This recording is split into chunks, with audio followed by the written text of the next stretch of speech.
I'm just trying to see if I can. I'm trying to get it right. Tonight, Lorain Titans take on the Elyria Pioneers. It's from Ohio, Nick Abraham and at the corner of Route 57 and East Broad Street. E-Grocery Services, Local Tree Care Company, Valley Chevrolet on State Route 18 in Wilmington, and by Stewart's TV and Appliance, 468 Pleasant Street, Elyria. You kind of threw out a bunch of things when we got on it. Headset issues, I don't know. Before this game, they don't like to put on film what they did last week against the Buckeyes. Basically the same thing, but we're kind of showing. I'm looking out here to the east, and the sky looks like looks great. Yeah. Beautiful. I mean, you said it looks like a Bob. It really, really does. Maryland is always very solid and kind of getting their story tonight, but should be a great matchup once again. All Vermillion and Test 1 2. We going? Test test test 1 2 3 1 2 3. Test test test 1 2 3 1 2 3. Elyria Lorain. Test test test.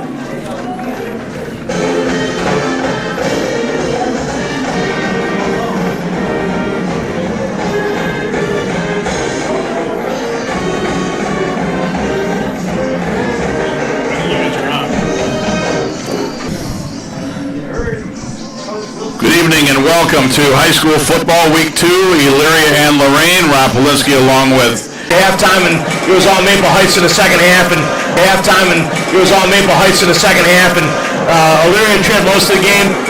Lorain wants to run the football, Elyria wants to throw the football. Last week, Lorain ran for 250 yards, Tom. They only threw for 7. The Pioneers defensively, gave up 2 early passing touchdowns to Mayfield, but after that, they played much better. I think there's encouraging signs for both teams, even though they lost in week 1. Yeah, looking at some of the stats, 257 yards of offense for the Titans. Not great. I think they want to be up around 300 at a minimum, but only 196 for the Pioneers, and as you said, most of that came through the air for the Pioneers. Well, Lorain last year went 9-1 in the regular season, lost their opening round playoff game to finish 9-2. Pioneers looking for their first win since 2023. I think Coach Wilson in his second year has them going in the right direction. But, Tom, this is a team that really, really needs a W. Absolutely, and their schedule's brutal. They go from here to one more non-league game against Brunswick, and then the always tough SWC. So They got to get a win to get some confidence on that Elyria sideline. The numbers are up in Elyria. Still always looking for some more, but really trying to get off the schneid there. You know, for the Lorain kids, they've joined a new conference as well, the Greater Cleveland Conference, a league that Elyria used to be in. So it's going to be much tougher for them this year than when they were in the LEL. Yeah, anytime you see Medina, Menor, Strongs, the likes of those people on your schedule, you know what you're in for. Certainly, Cleveland Heights, always tough Cleveland Heights team playoff bound. So yeah, the Lorain schedule gets awful tough too after this week. Lex Bruner is the kicker for the Elyria Pioneers. Bruner set to put his right foot into it, and we are underway from George Daniel Field in Lorain. Kick comes down to Brandon Serrano. Serrano with a big hole across the 40. Serrano to midfield. He's got the kicker to beat. He's at the 30. He's at the 20. Serrano's going to go for a touchdown, but we do have a penalty flag. There is a flag back at the Elyria 37-yard line.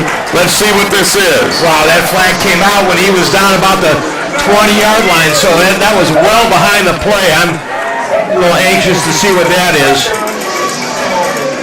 Sideline warning against Lorain, so it is a touchdown on the kick return. Tom, I'll be honest, I didn't see the yardage, but I think it was about 85, 90 yards. I would say 85. I think he took that one on the 15. Okay. So Brandon Serrano with an 85-yard kickoff return. What a way for the Lorain Titans to begin this ball game. And exactly what they wanted to do. They want to get this Elyria team that's been down. They want to keep them down a little bit. So actually they chose to take the football to start the game. We don't see many high school teams do that anymore.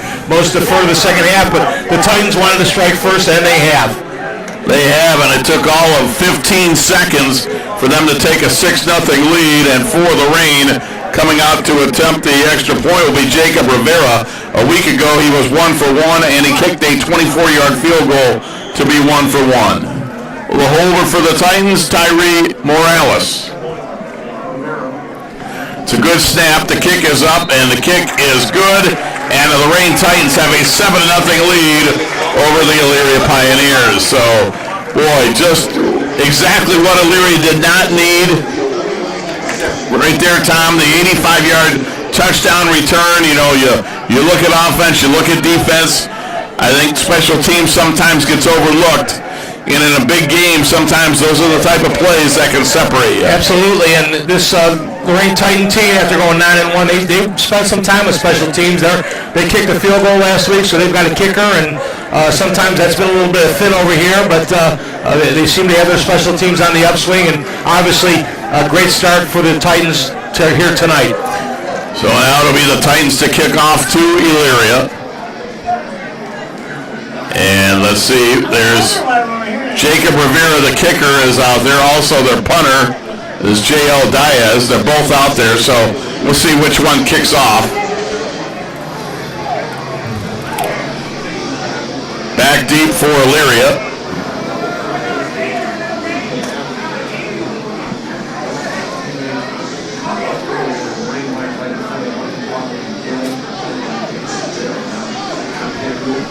For the Pioneers back deep is Ja'Cory Bradley, and he is joined back there by Makai Powers. So Lorain, quick strikes, 85-yard kickoff return by Serrano. They lead 7-0 with 11:45 to go in quarter number 1. Bradley has been the bulk of the offense for the Pioneers last week. 5 carries for 38 yards, 7 catches for 59, accounted for just about half of their total yardage last week.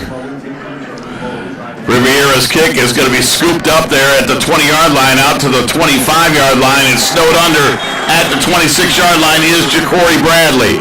So let's see the Pioneer offense coming out. They lost last week to Mayfield 20-3. They had 67 yards rushing, 129 through the air. So just under 200 yards of total offense for Matt Wilson's team. Antonio Pride is the quarterback, 5'10", 179, and a senior, 15 out of 28, 129 yards, 1 interception a week ago. He ran the ball 19 times, but only got 16 yards out of that. Kyrie Anderson will be in the backfield. He had 5 rushes for 16 yards and a catch for 5 yards. And we're going to get another sideline warning, I believe, or or there's an equipment issue with one of the Titans. So a young man will have to come out of the game momentarily. And running off the field with that equipment issue is Brad Adamini.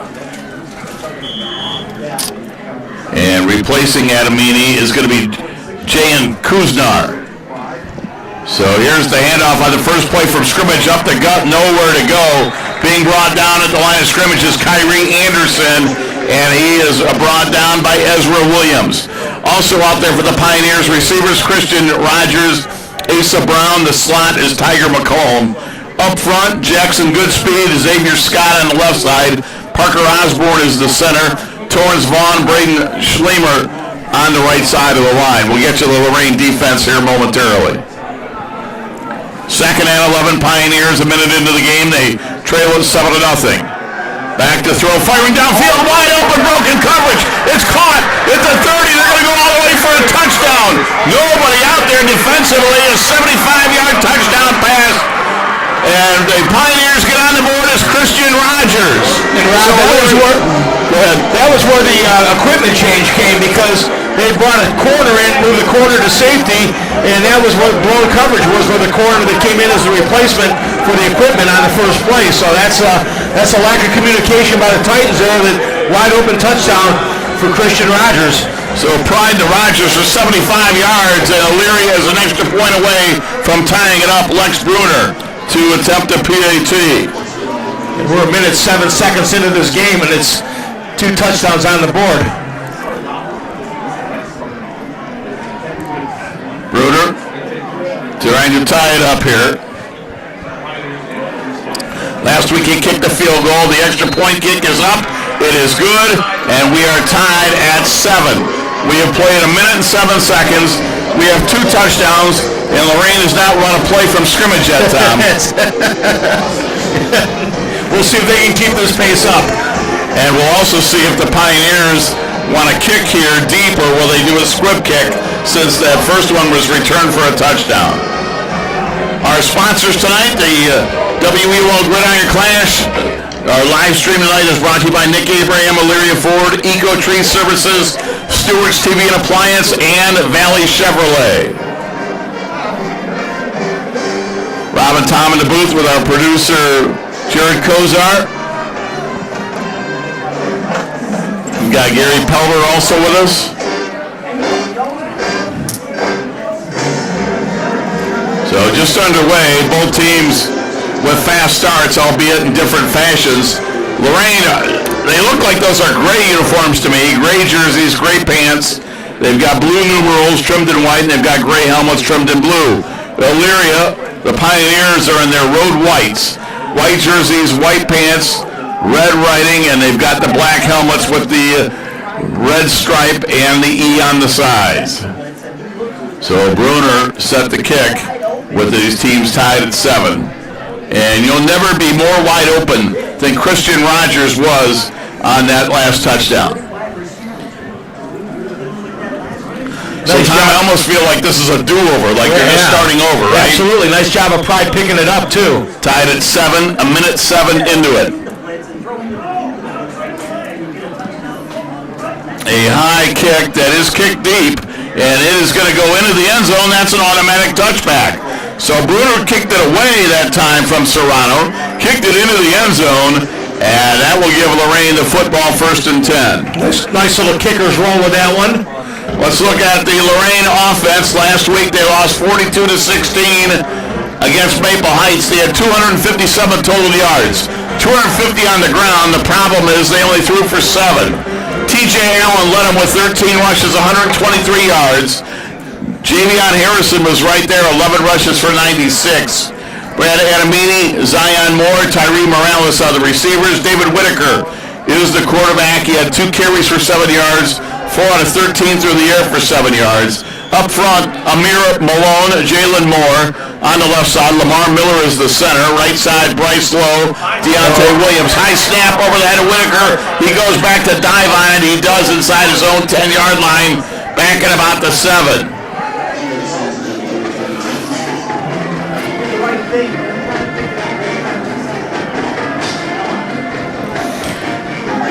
I was just going to comment about how last week both teams minimized their mistakes. Each team only 4 penalties for 25 yards, a turnover with an interception by the Pioneers and a fumble by the Titans. And here we go with the bad snap to start it off. Second and over 20. There's a going down the sidelines, wide open. You got a great block. This might go to the 30, to the 20. That's going to be a 92-yard touchdown.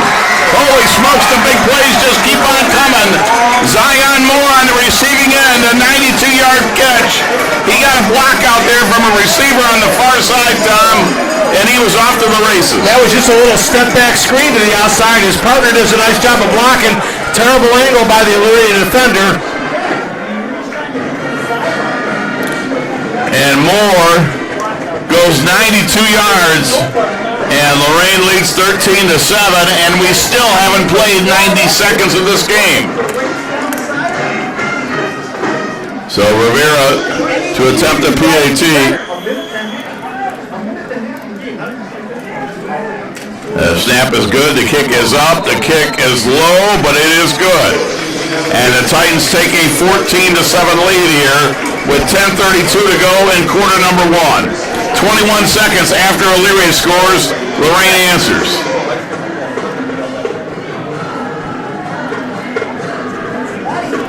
Each team's run 2 offensive plays so far. We have 21 points on the board. So Lorain up 14-7 again. High school football tonight, brought to you in part by our season sponsors. Thanks to all these folks for supporting games on WEOL.com. Nick Abraham, Elyria Ford at the corner of Route 57 and East Broad Street. Eco Tree Services, your complete tree care company. Valley Chevrolet on State Route 18 in Wellington. And Stewart's TV and Appliance, 468 Cleveland Street in Elyria.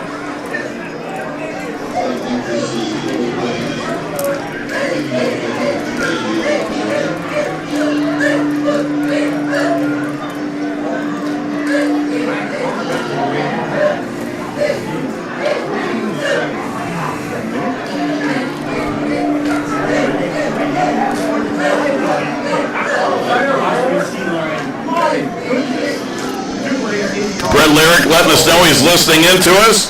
The head coach of the Elyria boys basketball team. Good to hear from Coach Lyric. We're working on it, Coach.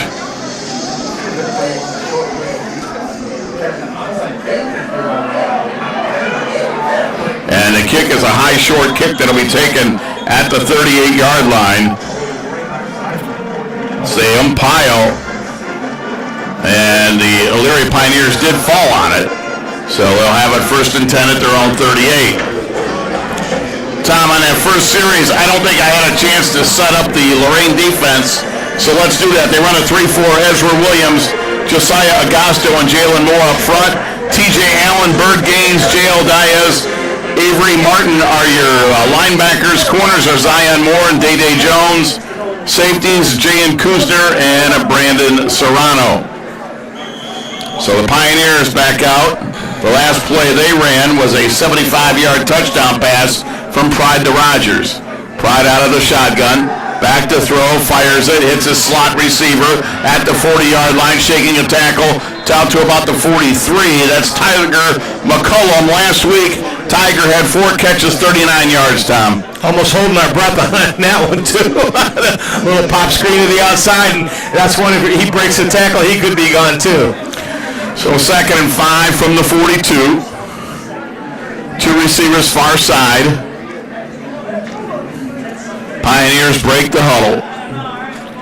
Antonio Pride, the senior signal caller.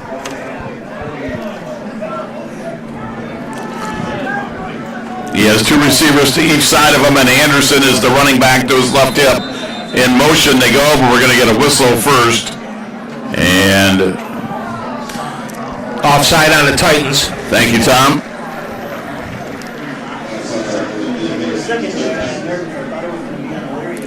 So that's going to cost them 5, and that's going to make 2nd and maybe a short 2 for Elyria. Line of scrimmage, their own 47. 9:37 to go first quarter. Lorain 14, Elyria 7.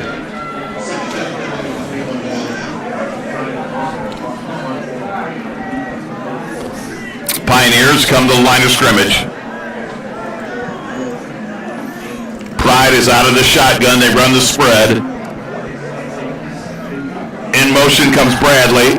They're going to throw it, and caught and brought down immediately is McCullough, and a great job out there by the corner, DJ Jones.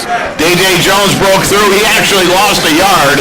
5'8", 150-pound junior cornerback DJ Jones brings down Ja'Cory Bradley, and I'm sorry, Tiger McCullough, and it's 3rd and 1.5. And again, that's just that little step back pass. That's a one-step pass out to the wide receiver, trying to see if he can break that first tackle. Day was not letting him break that first tackle.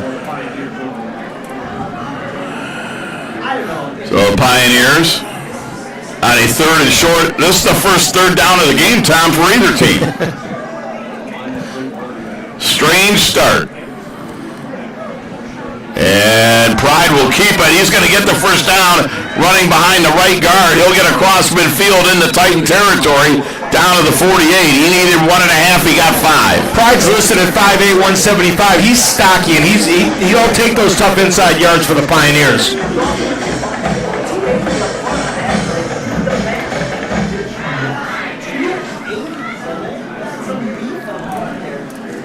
Brandon Adams was out there as a lineman. He just came out of the ball game. And the new lineman out there for Elyria is Jomer Lauer, 5'10", 224, and a sophomore. Both these teams have pretty good size on their offensive lines. Well, Lorain returns 3 All-State linemen. 1st and 10, the pass is going to be caught. Shaking a tackle and still losing a yard is going to be Bradley. We've got a fumble on the play. Titans say they have it. Let's see. Referee says they got it too. And the Lorain Titans fall on the fumble. They get the first turnover of this one. Yeah, Ja'Cory made a really great move to kind of spin out on that one, and he took a pretty good shot going down, and he puts the ball on the turf, and Titans pick it up. So the Titans with a 14-7 lead. They're going to get the ball here at the Lorain, or at the Elyria 49-yard line. Last play that Lorain had offensively was a 92-yard pass from Whitaker to Moore for a touchdown. So David Whitaker, talk about big guys. How about when your quarterback is 5'10", 240, and a senior? Out of the shotgun, Whitaker takes it. He'll hand it off. T.J. Allen with the carry. Breaks one tackle, coming to the near side. Penalty flag, though. This will come back. He's at the 30-yard line, down to the 26. T.J. Allen with a good run, but it will come back, I would think. We've got a couple penalty flags out there. Yeah, Tyree Morales came back on a little bit of a crackback, and he clearly clipped the Pioneer defender on that one, and both the umpire and the referee saw it. But, Tom, then there's a penalty flag 20 yards downfield in the Elyria backfield, defensive backfield. And I probably shouldn't mention that both teams played pretty clean last week with four penalties apiece. All right, it is going to be a hold on Lorain. That negates a 20-yard run, and it sets them back 10.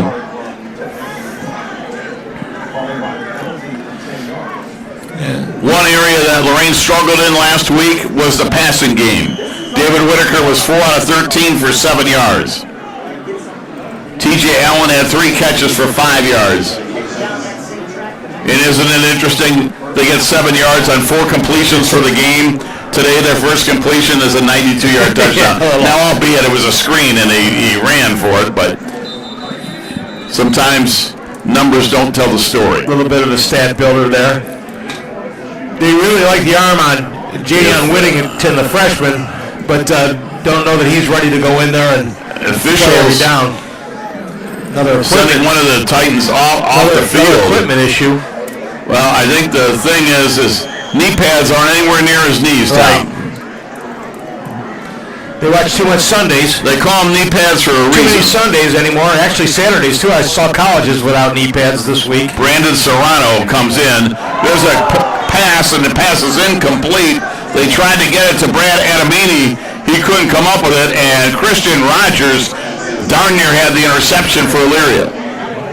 Stops the clock, Tom. 6:52 to go in the first quarter. Lorain up 14-7.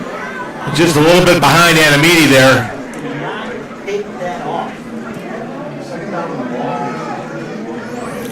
Whitaker could have taken his time there. He really kind of threw a dart at him from close range. 2nd and 10 from their own 43. Center is Lamar Miller, 5'10", 240. Good snap back to Whitaker. He'll hand it off. And Allen gets across the 50 into Pioneer territory, brought down by Christian Rogers at the Elyria 44. That time the Pioneers giving him a 6-man front look, really trying to take that run away. Once you get past that 6-man front, there's some gaps in that defense, and that's what happened on that play. So they'll make it 3rd and 5.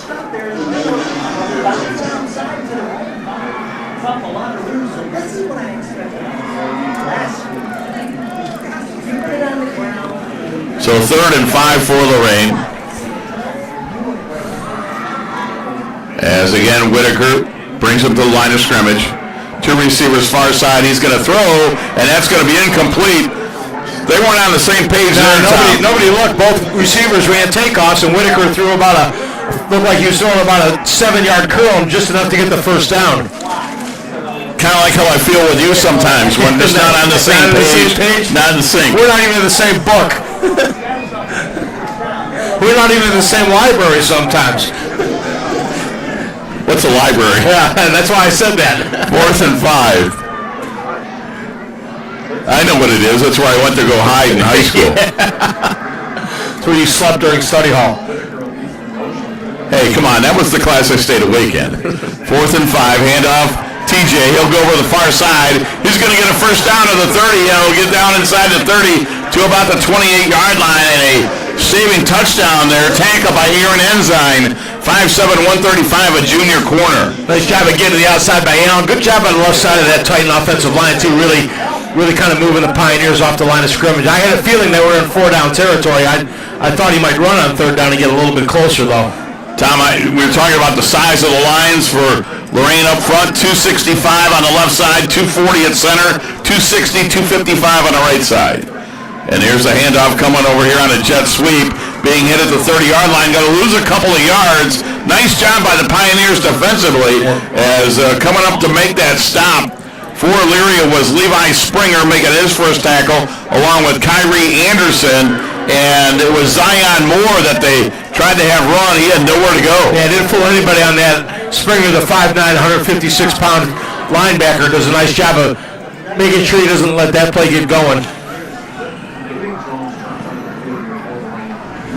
So 2nd and 14 from the Elyria 31. Titans up 14-7, just under 5 minutes to go. Quarter number 1 from George Daniel Field in Lorain. Beautiful Friday night for high school football, week 2. And the Pioneers break through. There's going to be offsides on Elyria. Take your choice on that. Any one of 4 guys jumping on the hard count there. So they move the line of scrimmage now as the Elyria 26. It'll be 2nd and 8. Lorain needs to get to the Pioneer 18 for the first down.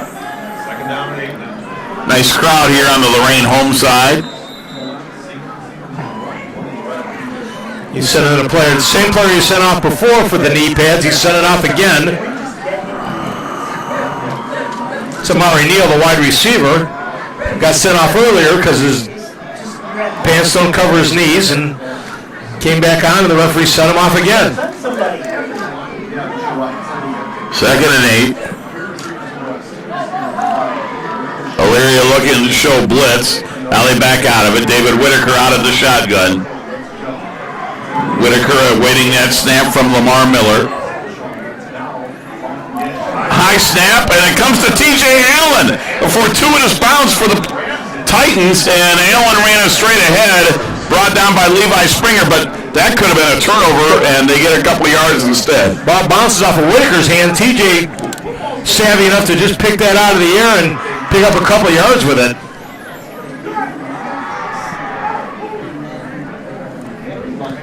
That's about the 3rd rough snap we've seen tonight by the Titans.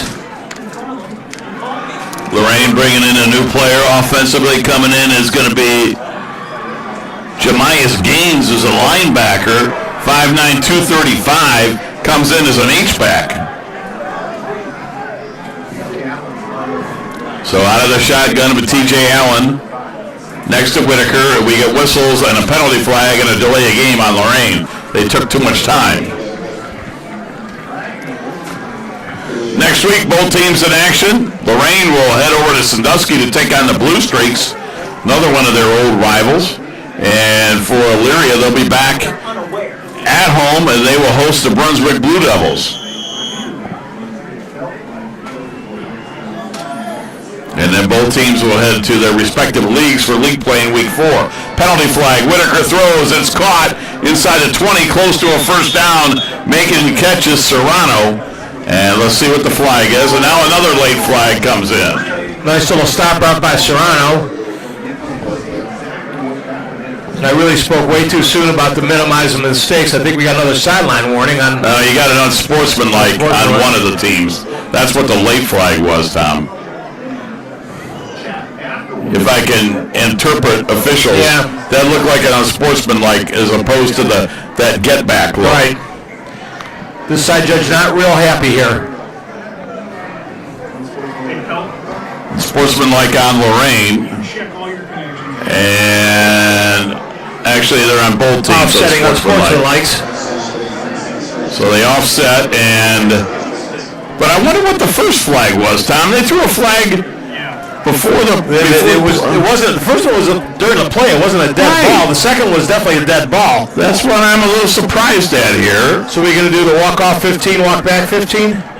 I wonder if they just didn't mention whatever the other penalty was. But they mark it for a first down.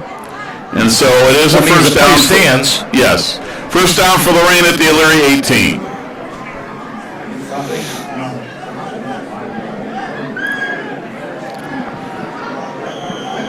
Whitaker out of the shotgun. 2 receivers to the far side, 2 to the near.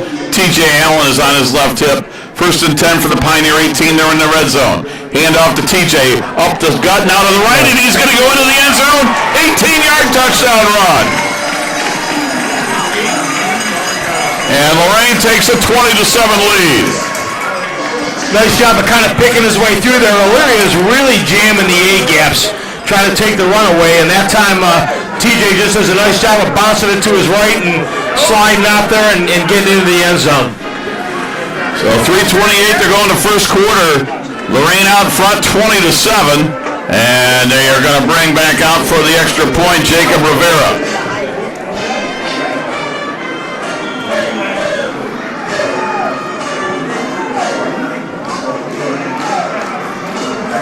Kick is up, and the kick is good, and Lorain takes a 21-7 lead. And let's take a timeout, and we'll be back right after this. You're listening to High School Football on WEOL.com, Stream 1.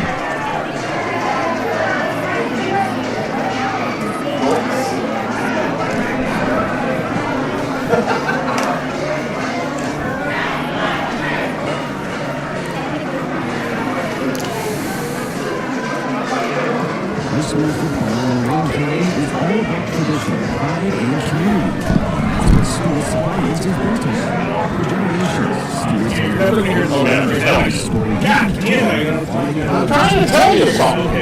I know you're not going to Stewart's has what you need to keep your home running.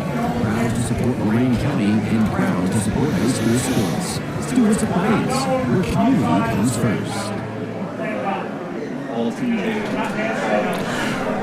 21-7, the Lorain Titans up with 3:28 to go in the first quarter. Elyria will get the kickback.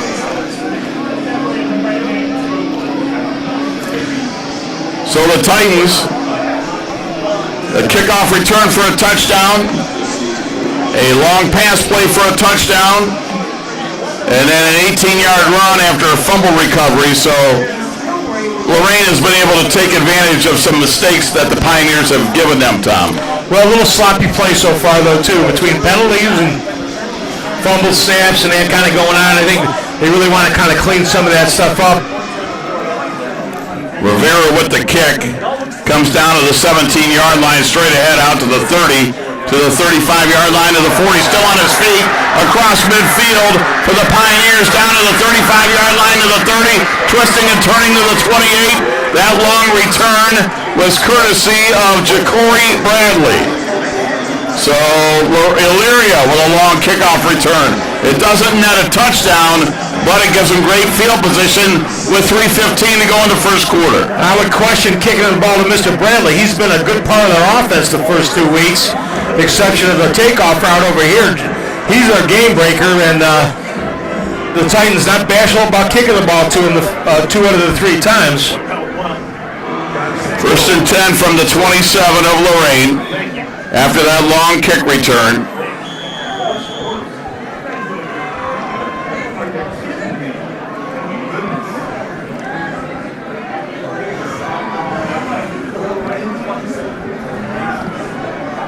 Quarterback Antonio Pride brings him back to the line of scrimmage.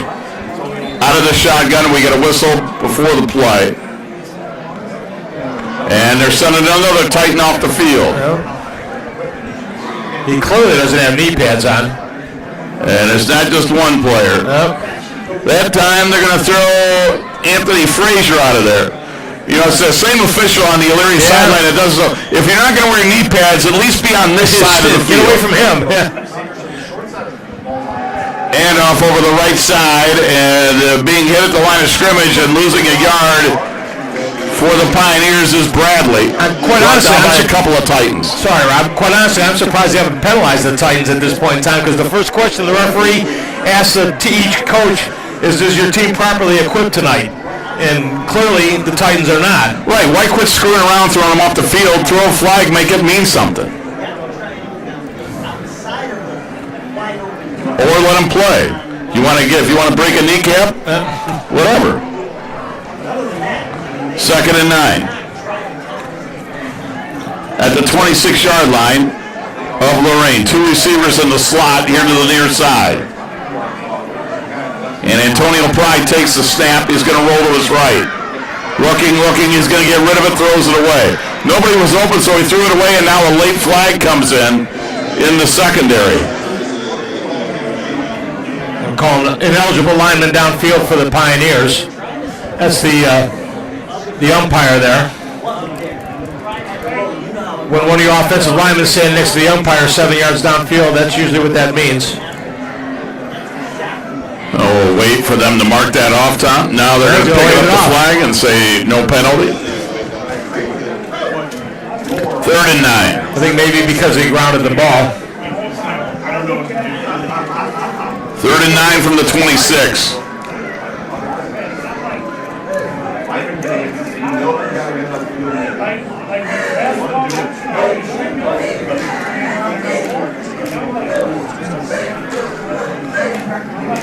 Pride out of the shotgun. He's got Kyrie Anderson next to him. And rolling to his left is Pride. He's trying to run away from the defense. Steps up, gets rid of it, and that's going to be incomplete. 4th down, and there's a penalty flag back. Yeah, we're going to get rough for the passer. We're going to get rough for the passer. They lowered the boom on Pride after he released that one. The referee was really quick with that call. It would have been 4th and 9, but this should give Elyria first down if indeed that is the penalty, Tom. Boy, and if that is the call, that's a big play for Elyria. And you're right, roughing the passer. 1st and 10 Pioneers, so both these teams making tons of mistakes. Yeah, really.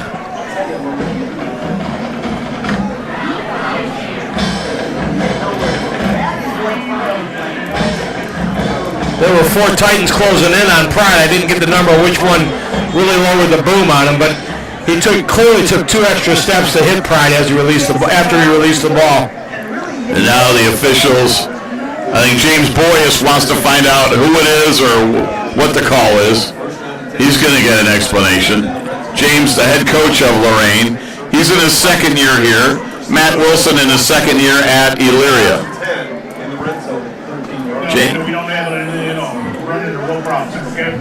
James Boyes in week 1, or I should say in year 1, went 9-1 and lost his first playoff game. We've checked our connections several times. I don't know. So 1st and 10 inside the 15 to the 13-yard line. Yeah, like I said, we've done all that stuff. And back to throw his Pride. He's going to throw it out here. It is caught and getting down to about the 6-yard line. Ja'Cory Bradley. Bradley down to the 6. It'll be second and short. Nice job of Pride not forcing that, because he looked at the out receiver first of all and then saw Bradley open up underneath. Nice job of throwing to the swing man on that. We got to tighten down, face down on the turf. 2:01 to go in the first quarter. And right now all the trainers are around him, Tom, so unable to get you a number at this point. Tracy Mangus, longtime Lorain trainer, is out there. Score from over at Byers Field, the North Ridgeville Rangers up 10-0 on Valley Forge.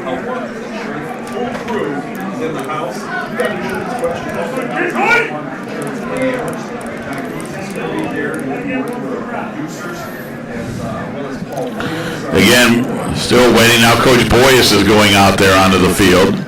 The Elyria Pioneers have gone to get into a huddle, as the rest of the Titans have also come off the field. Both teams 0-1. Elyria lost at home to Mayfield in week 1, 20-3. Lorain had a halftime lead, but I should say had a lead late in the second quarter. Then they went down by 1 point at halftime, 14-13. It was all Maple Heights in the second half as they won at 42-16.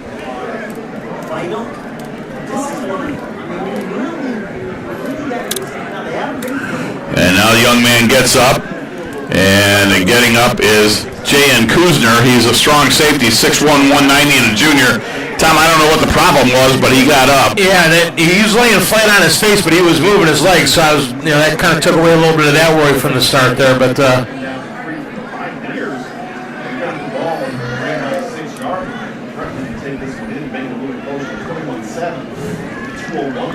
so the Pioneers come back out.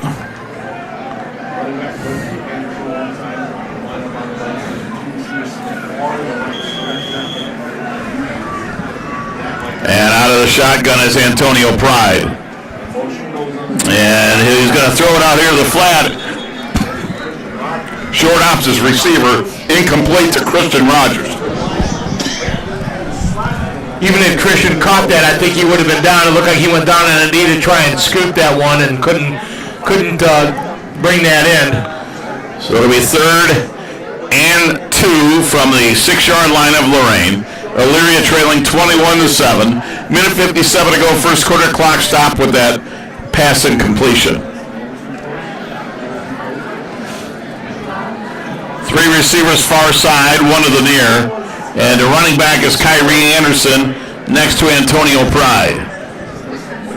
Pride back to throw, fires over the middle, wide open, touchdown. Christian Rogers from 6 yards out. So the Pioneers cut the lead to 21-13 as Pride and Rogers hook up for their second touchdown tonight. And that's a nice little rug route there at the goal line. That's the slot and the wide receiver just doing a little pick route, and he came clean on that one. That is our 5th touchdown, Tom, of the first quarter. Plenty of excitement here at George Daniels Field.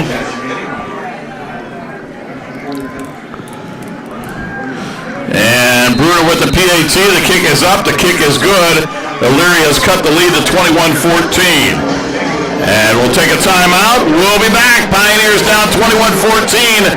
You are listening to the WEOL Gridiron Clash, streaming live on WEOL.com.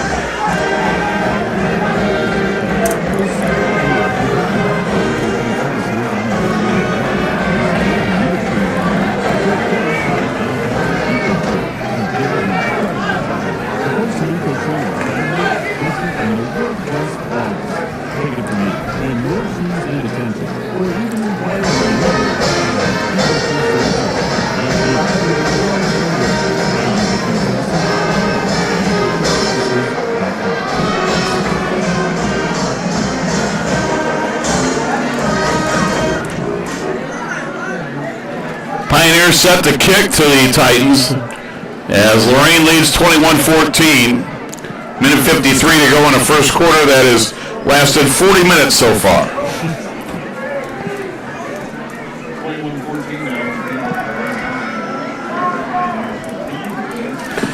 set to kick. Back deep is Serrano on the opening kick. He went 85 yards for a touchdown. 15 seconds into the game, Lorain led 7-0, and the offense hasn't stopped since. They try to kick it away from him again. It bounces at the 10. He's going to pick it up right there. Goes up the right side at the 20. Still on his feet down the sidelines. He's across the 45 to midfield. This is T.J. Allen. He gets to the 48-yard line of Elyria. Boy, the Pioneers are having a tough time with their kickoff coverage unit. And I don't know what the answer is, Tom, but they can't keep kicking it deep. Well, they're not coming down in unison, but Mardini and Phillips, the 6'1 senior, with a shoestring tackle to prevent a second touchdown return for Allen. And we've got a Titan that's down, and I think this is our first cramping situation of the night.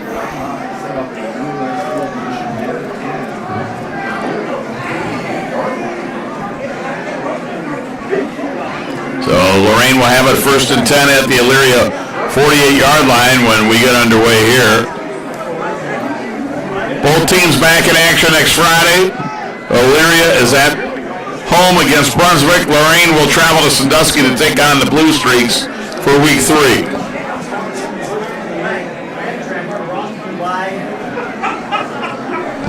High school football brought to you in part on WEOL.com by Nick Abraham, Elyria Ford. They're at the corner of Route 57 and East Broad Street. Eco Tree Services, your complete tree care company. Valley Chevrolet on State Route 18 in Wellington. And by Stewart's TV and Appliance, 468 Cleveland Street in Elyria. Allen's quickly up, moving around on the sideline. After the trainer gets him a little stretched out there. Titans come back out onto the field.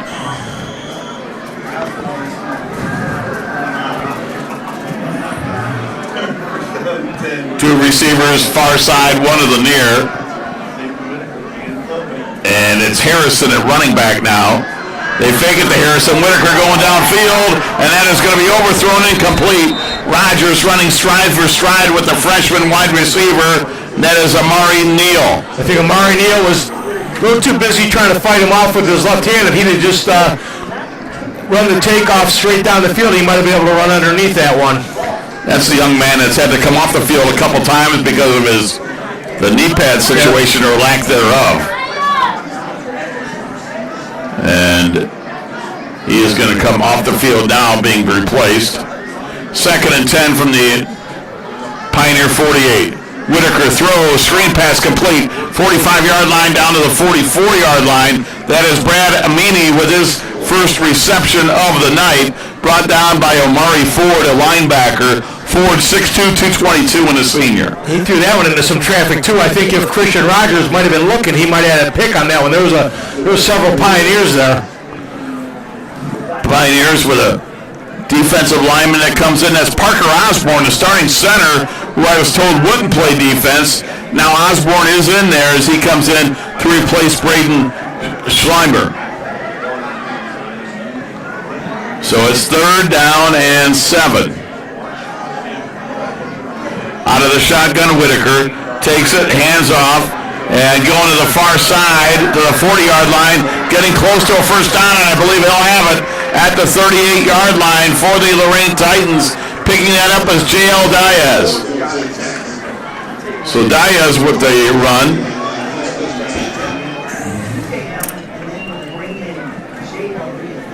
Diaz with a nice job of bumping that to the outside. He's got to trust his speed, just keep going with that. It makes it tougher on the defender. Good run there by Diaz. Whitaker takes it, hands off, jet sweep, Zion Moore, 35, Pioneer 30, shoved out of bounds, close to another first down, but we have a penalty flag on that play.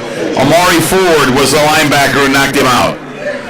Yeah, I think we're going to get called for a clip or crackback block on this.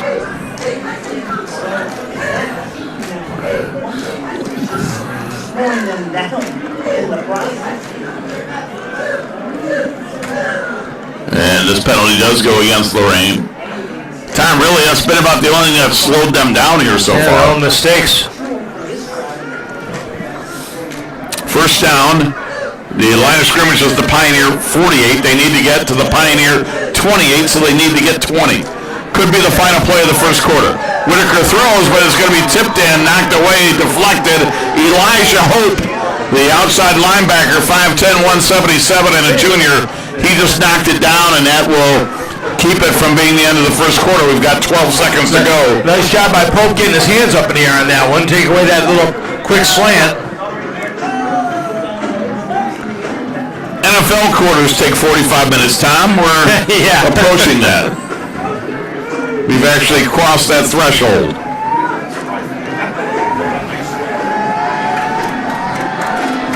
12 seconds to go. 2nd and 10. Lorain up 21-14. Whitaker's going to take it. He's going to run to the far side, and he'll be brought down by Amari Ford and Kyrie Anderson, and that'll take us to the end of the first quarter. We've played one from Lorain's George Daniel Field. Our score, Titans 21, Elyria 14. We're back after this. You're listening to the WEOL Gridiron class streaming live on WEOL.com. I need to figure out a way to get video, lost video, in the settings of OBS. Where do I find that? How do I get it?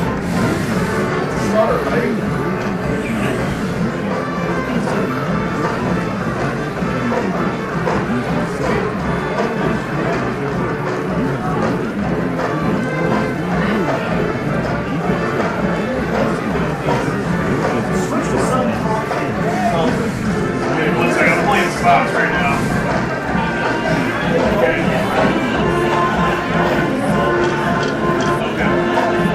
I'll just stay with you for a quarter, okay? Tonight's game is brought to you. Tonight's game is brought to you by Stuart's Bonus. And local trusted and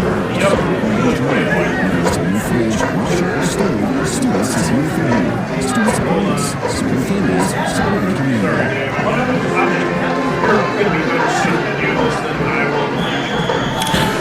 First play of the second quarter, it's going to be 3rd down and about 20 from the Elyria 48-yard line. Whitaker back to throw from his own 45. He's going to fire downfield, and it is going to be intercepted back at the 20 on the interception for the Elyria Pioneers. Back there in coverage, that is going to be Asa Brown, 6'1", 165, and a senior. The turnovers are even at one apiece, Tom. And Asa Brown plays that perfectly like a free safety should. He kept his eyes on the quarterback the whole time, saw where that route was going, and just settled underneath it, went up and took that ball off at the high point. You know, I know it goes down as a turnover, but as far as Whitaker threw it, they probably were going to punt it right about there anyway. Yeah, it was. So 1st and 10 Pioneers from their own 20, as they'll come to the line of scrimmage for the first time in the second quarter. 11:53 to go till half. Pioneers down 21-14. Antonio Pride, again the quarterback, takes it, hands it off. Kyrie Anderson fumbles the football. I think he got it back. I think he did too. Boy, did he get lucky, It Tom. bounced off a Titan. It was on the ground and going away from him. I think it hit a Titan's leg and bounced right back to him. Wow. No gain, 2nd and 10, but that could have been much worse for him. You're not kidding. Okay, that's only going to give me the audio, right? That won't give me a... 2nd and 10 from their own 20.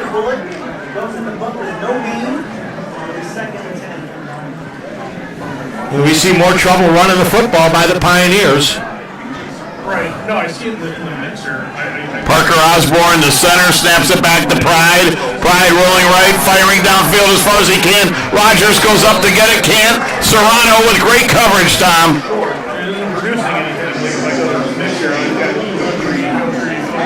That was a heck of a job by Serrano. Yeah, he got turned around. He got his eyes on kept his eyes on the quarterback the whole time. Saw the ball the entire way. Was able to knock it away. More importantly, without interfering with Rogers in the process. So 3rd and 10 from their own 20.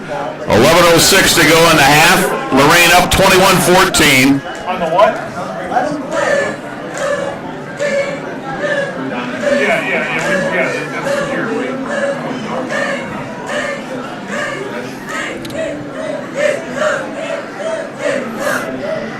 Pride rolling to his left. trying to elude the rush. Fires downfield, has a man, and it is going to be dropped. Well, it was almost caught for a big gain by Tiger McCollum. And I think one of the Titans might have just gotten in there at the last minute, Tom, to break that up. I think that was Brad Adami. It looked like they got in there, got a hand in there to pull that ball out. What I'm going to do... Looks like there might be a penalty flag, and they're indicating this is going against Lorain, Tom. They gave him the catch. It looks like they're going to give him the catch on that. And pass interference on Lorain, and that gives Elyria first down. That's the second defensive penalty tonight against Lorain that gives Elyria first down, Tom. But based on the spot, they're going to give him the catch, though. That's not. They didn't mark off 15 on the penalty. They're going to give him a reception on that, and not call the fumble. Based on whether if he's going to spot it at the 48-yard line. That doesn't make any sense, does it? No, it doesn't. Because 15, they were on the 20. 15 would have taken the ball to the 35-yard line on the penalty. Right.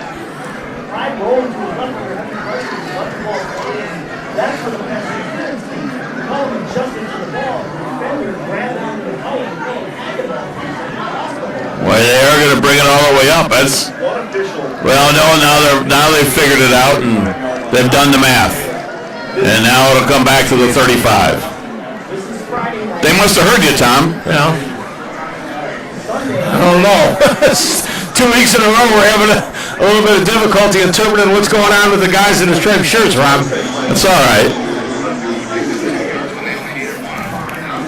So it'll be 1st and 10 from their own 35. Pride out of the shotgun, awaiting the snap from Parker Osborne. McCollum comes in motion. He'll throw it out here. It is going to be caught. Getting about a 3-yard gain is going to be Ja'Cory Bradley. They really do love those little sweep passes, flare passes, those pop screens to the outside. Both teams really like to get the ball into their playmakers' hands on the outside and see if they can break a tackle. That time, very well defended by the Titans. 2nd and 7 from their own 38.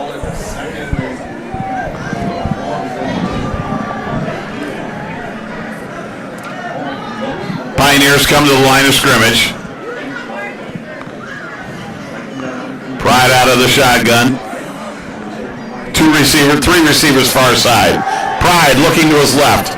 Now he comes back right. Now he's going to roll to his left. I think he's going to tuck and run. He's at the 40. He's going to get shoved out of bounds shy of the first down. Good job by the Titans there on the far sideline. That was Avery Martin, an outside linebacker, who made that play. And Martin was also out there with Demarius Nixon. Good coverage in the secondary by the Titans, too. Pride kept his eyes downfield, no place to go with it. And Tom, that's a good point, and it's also, they had a long time they had to cover him. That wasn't a 2 or 3 second thing. Yep.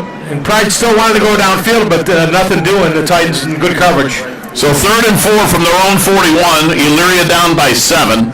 10 minutes to go first half. And Pride dropped it, picked it back up, and now he's going to run, and he'll get the first down. Pride gathered himself after he fumbled that ball, and he gets 8 yards. It was it almost helped him that it worked that way because the Lorain defenders were already by him, Tom, by the time he scooped it back up. They were collapsing on him, and he fumbled it forward, so he came out the front end of that and picks up the first down for the Pioneers.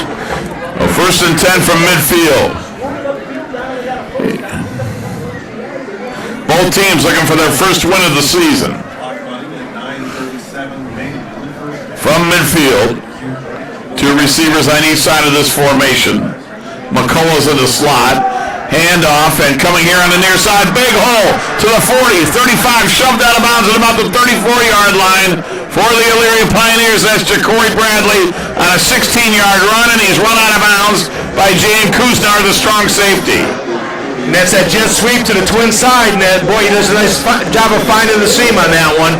That's a 16-yard run. It'll be 1st and 10 from the 34.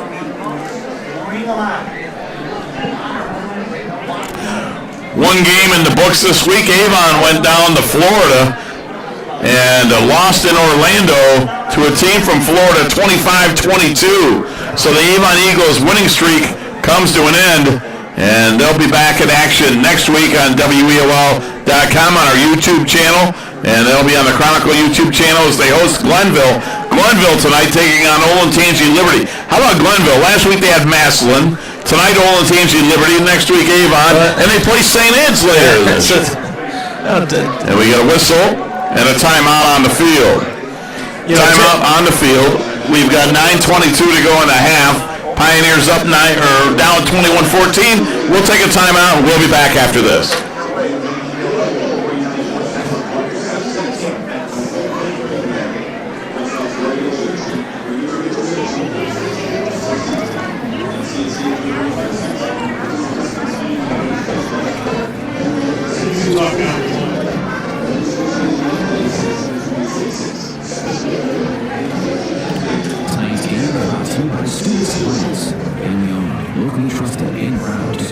Interesting start, to say the least.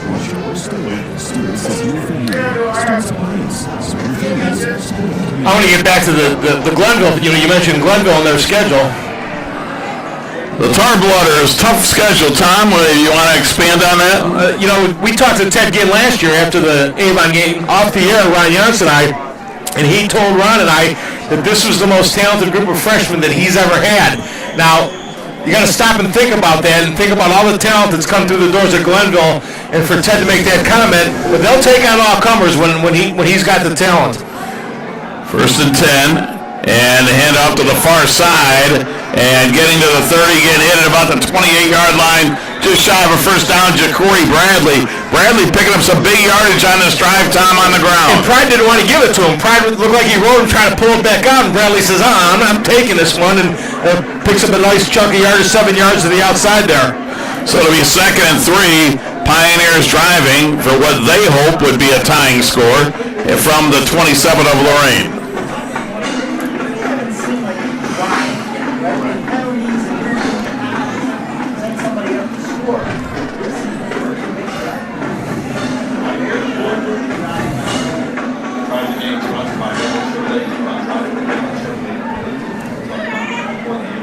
Pride will take it. He's going to run it himself. Starts inside, bounces to the outside. He makes the right decision. That wasn't the easiest run, but he gets the first down. But the Lorain Titans, he fumbled and he did. And the Titans come up with it. Tom, that was way over on the far side. I didn't see it. No, I saw something go flying. I thought it was a penalty flag. It was the orange marker that the referee throws on a fumble. So he threw that one pretty quick. Right above you, you might be able to look at a replay, Tom. You got a screen that's bigger than the one in your house. Every week I tell you about big screens. It's not bigger than the one in my house. That one might be able to tell you if you look at it. You're closer to it than the rest of us. So just for your information, maybe for the rest of the game, you might get something. You were going to wait till the fourth quarter to tell me, or? So Lorain will take over 1st and 10 at their own 23. Help. I know it's not ideal. We're going to try this one. 1st and 10 from their own 23. And we're going to get a whistle and a timeout first. Let's keep it here, Tom.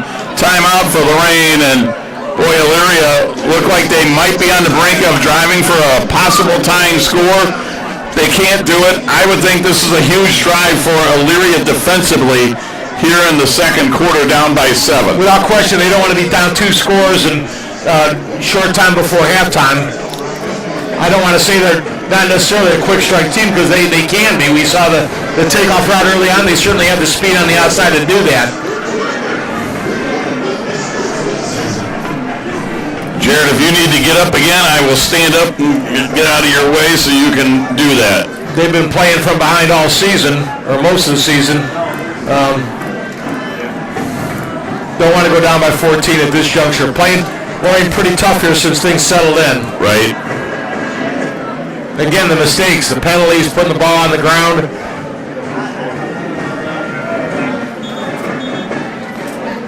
And I think Elyria has less of ability to overcome those penalties and mistakes than Lorain does.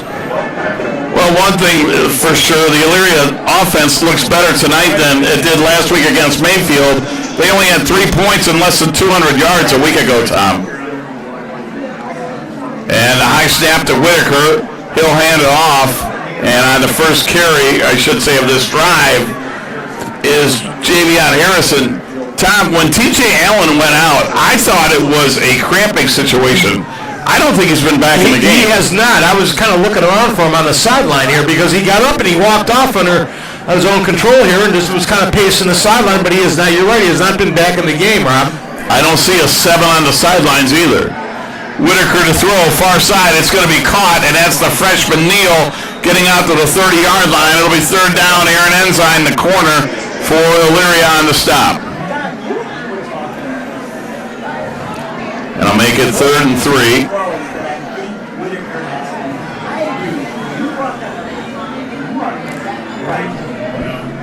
Oh, 3 receivers here on the near side for the Titans.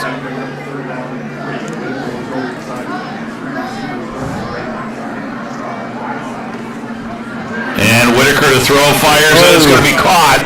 And out to the 42-yard line is going to be Tyree Morales. Gets his first catch of the night, second of the season, gives Lorain a first down at their own 41. Boy, Kyrie Anderson was about a half a step away from making that a pick 6. He got a hand up and couldn't knock it down.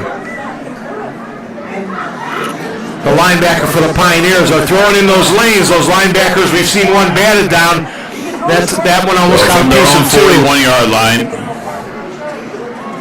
Whitaker out of the shotgun, awaits the snap from Lamar Miller. High snap, he gets it, he'll hand it off. And getting the carry for a short gain of about 2 is Javion Harrison, who last week had 11 carries, 96 yards. And there's T.J. Allen going back in the game right now, Rob. Braden Schleimer was the last Pioneer on that stop. He is the last one to come up from the pile. Good to see T.J. Allen back out there, Tom. Needless to say, he's important to this ball club. No question. He's a Vermilion and Firelands, Keystone and Cloverleaf. Those are the other games that we have on WEOL.com tonight on Stream 2 and Stream 3 if you're looking for those. And they're going to hand it off. Hand it off, getting out to the 48-yard line for the Titans is T.J. Allen. And our good friend Craig Couch tells us that the North Regional Rangers are up 24-6 over Valley Forge over at Byers Field. Got a question for you, Tom, on that. 3rd and 3 from their own 47.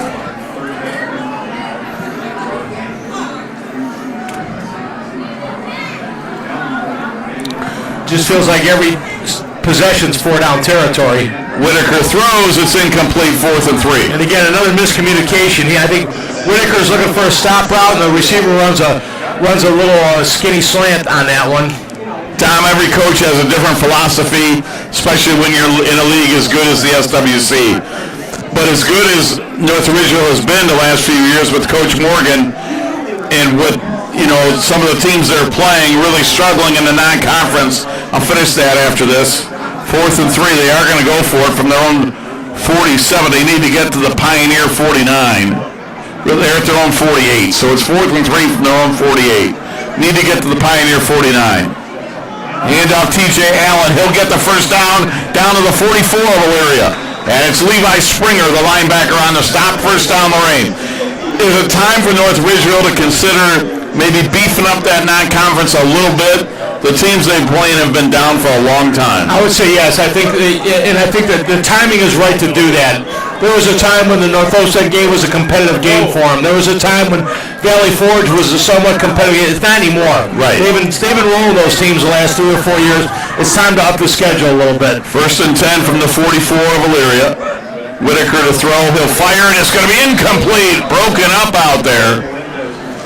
It was Dolan Melendez, 5'8", 149, and a senior, and he almost had a pick, Tom. And that, the Pioneers are doing a nice job of stepping into those slant lanes, and that's about the 3rd time we've seen one knocked down or almost knocked down, and that's going to be a pick 6 if they time that up right. Dolan Melendez breaks that up at 2nd and 10, line of scrimmage. Pioneer 44, 5:07 to go and a half.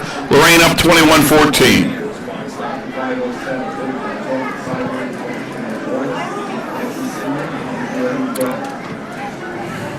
2nd and 7, T.J. Allen get the handoff to the 40 to the 35, twisting and turning all the way down to the Pioneer 28-yard line. First down, T.J. Allen and the Lorain Titans. Just going to say, defensively with what Elyria is doing, they're really trying to help on the slant route, so they're walking the outside linebackers. There's only a safety in the middle.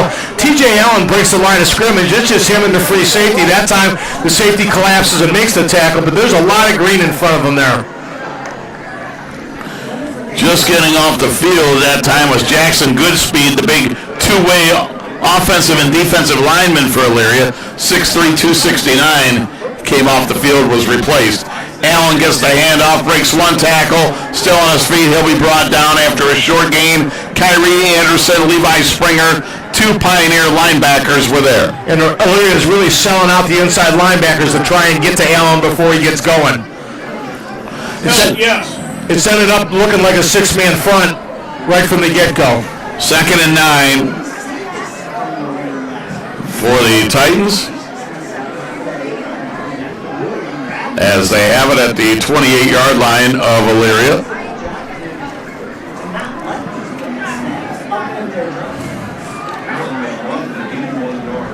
So David Whitaker out of the shotgun, takes it, hands it off to, or fakes the handoff, he'll keep it, and he'll get to the 26-yard line. A short game time will give him 3rd and long. Whitaker, not your prototypical zone read quarterback. He kind of had it look like he was trying to turn the corner, like a semi-truck trying to turn the corner after the fake handoff. Well, on 3rd and 7, Hike goes over Whitaker's head, bounces all the way back to the 40. He's got to take a knee there, and now Lorain with a decision. 4th and 21 from the Elyria 40, and we've got a Elyria Pioneer that's hurt, but we want to welcome in our viewers on our Chronicle Telegram YouTube channel. Thanks to Jared Kozar and Gary Pelver for working on this and getting us up and running, and you're seeing the game live as we are here from up in the booth. And the Pioneer that is down is Torrance Vaughn. Torrance, 6'3", 362, and a senior, and he's a two-way starter, offensive and defensive line. Longtime Elyria trainer Ann Hamker is out there working on him. Well, saw Ann before the game to give me a little grief about my pseudo-retirement. she's not the only one giving you grief over that. And now it's great to see Torrance Vaughn get up, and he's walking off the field. But Tom, 4th and 21 for Lorain. They're at the Elyria 40. Now the odds of making it on 4th and 21 aren't great. You're up a score. Do you punt here and try to pin the Pioneers, or do you take a chance? They haven't shown the ability to drive the field. They've had Elyria's had penalties. They put the ball on the turf a couple times. I just push this ball down inside the 20 and make them go the length of the field with 3:25. They certainly have the ability for a big play, but Lorain's played pretty good defense here the last quarter or so. 5 touchdowns, 3 turnovers. If I'm not mistaken, this is our first punt of the night for either team. It absolutely is. J.L. Diaz to punt. 5'10", 215, and a senior. Back deep is Christian Rogers. Diaz with a good high kick. Rogers takes a fair catch and gets it in his own 10. A 30-yard net with no return. Nice job there by Diaz and the Titans. So now the Pioneers will come back out. 3:15 to go in the half. They trail 21-14. I want to remind you that you'll be able to see the bands at halftime. We'll be bringing you the Lorain High and Elyria marching bands as Elyria is getting out of their seats and they're getting ready to take the field. Tom and I will recap the first half, and then we'll give you the bands. Both teams with 2 timeouts. The other part about punting the ball is Elyria's had a hard time holding on to the ball. We've seen a couple fumbles in the first half, and certainly the Titans will be looking for a turnover down here inside the 20 as well. 1st and 10, Elyria from their own 10-yard line. Antonio Pride and the rest of the offense to the line of scrimmage. 2 receivers each side. Kyrie Anderson to the right hip, and now he's going to go to the far side. Empty backfield for Pride. Pride rolling right. He's going to fire downfield. It is going to be tipped, and incomplete, and breaking it up is Serrano as they try to get that pass that time out to R.J. Williams. He's a sophomore. Serrano certainly likes to let you know about it when he breaks up a pass.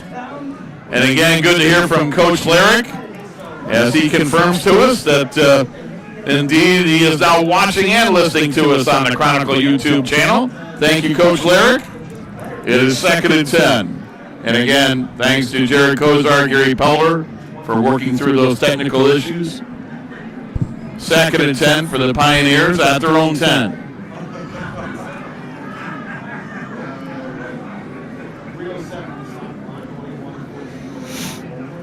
Asa Brown lines up in a slot on the far side. And Brown will come in motion. And they fire. It's tipped, and that is going to be dropped. Oh. Should have been intercepted, Wow. but it is dropped. And it was J.L. Diaz, the linebacker. And Diaz should have come up with that time, but he'll never have an easier interception than that. That's one of those, when you're out there, that ball feels like it's up in the air for like forever. But Lorain played a real soft cover, too, right now, trying to take away those slant lanes and also the deep routes. Well, we're going to get a penalty on the Titans. Tom, this is another one that's going to go for a first down. This is the third defensive penalty on Lorain that has given Elyria a first down.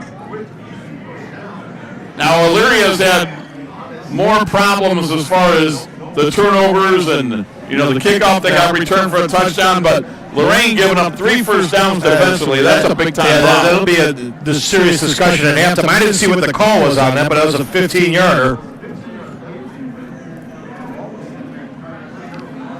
There have been a lot of penalty flags tonight. This has been anything but clean. 1st and 10 for the 25.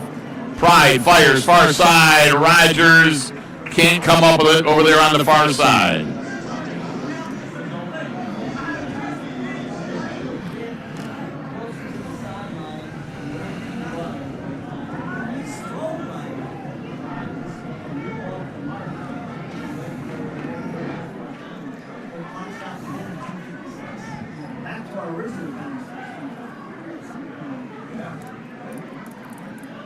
Second and 10. Now Asa Brown. Still playing time. 2:56 here in the second quarter. Lines up to the near side. Coming in motion. And it'll be Antonio Pride running straight ahead. Short game, didn't really have anywhere to go. It's Diaz, the linebacker, made that stop, but it's going to be 3rd and long. And that's on Lorain, who's going to bring the heat. They brought a couple linebackers up on the line of scrimmage. They were going to bring 5 on that. 2.5 minutes to go in the first half. Both teams with 2 timeouts. If Lorain gets a stop here, I would think they might take a timeout on force the punt.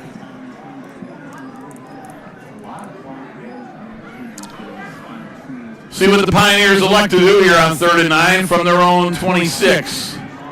Pride looking to throw. Rolling left, firing, it's caught. 30-yard line, might be just shy of the first down. Tiger McCollum, and he's going to be 2 yards shy. I think when you're at your own 33, there's no doubt Elyria's got a punt here. I would think you would, but I don't see a punter coming on the field for the Pioneers. You're down by 7. You're at your own 33 with 2:06 to go in a half. Even if you get off a 30-yard punt or so, I think it makes it tough for Lorain to drive down the field. But you really haven't effectively run the ball very well. I think they're just going to let Pride try to make this happen himself. Maybe they're just going to try to draw Lorain off sides. I mean, they've already given them 3 first downs defensively with penalties. I would be shocked if they snap this. 4th and 2. And Osborne does snap it back to him, and Pride's going to punt it. And it's going to be a short kick. That one did not go well, and the Pioneers are only going to get 10 yards out of that. Tom, they didn't want to have a deep man back for Lorain, so they just had Pride push kick it, but it didn't work. The problem was they had a little penetration by Jay Diaz there for the Titans, and it made it hard for Pride to get the kickoff. He tried to take a step to his right. I think Diaz got a hand on it there. First and 10, Lorain. Now they've got it at the Elyria 45, and with a minute 58 and 2 timeouts, they've got plenty of time to get a score. The last thing Elyria needs would be Lorain to get a late touchdown here. Now, Elyria will get the opening kickoff of the second half. If you remember, we had lightning in a bottle on the opening kick, an 85-yard touchdown for Lorain, gave it a 7-0 lead.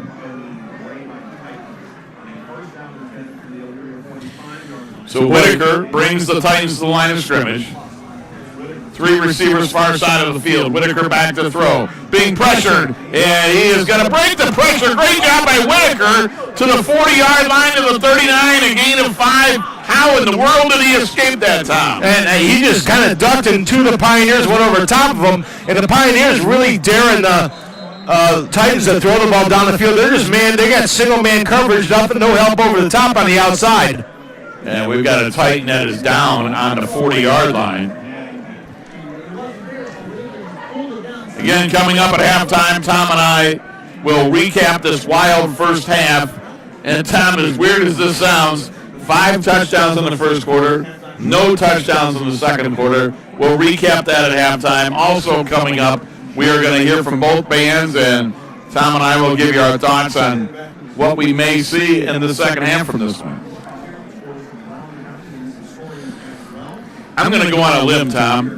Say in the second half, we will not have a quarter with as many touchdowns as the first quarter, but we're going to have a quarter with more touchdowns than in the second quarter. To this point. That's a pretty tough pick, sir. I didn't see you make it. 2nd and 5 from the 40. That's TJ down again. Yep. This time he's visibly limping coming off the field. Now, the way Tracy Mangus, the trainer, was working, you would think it would be a cramp, but who knows?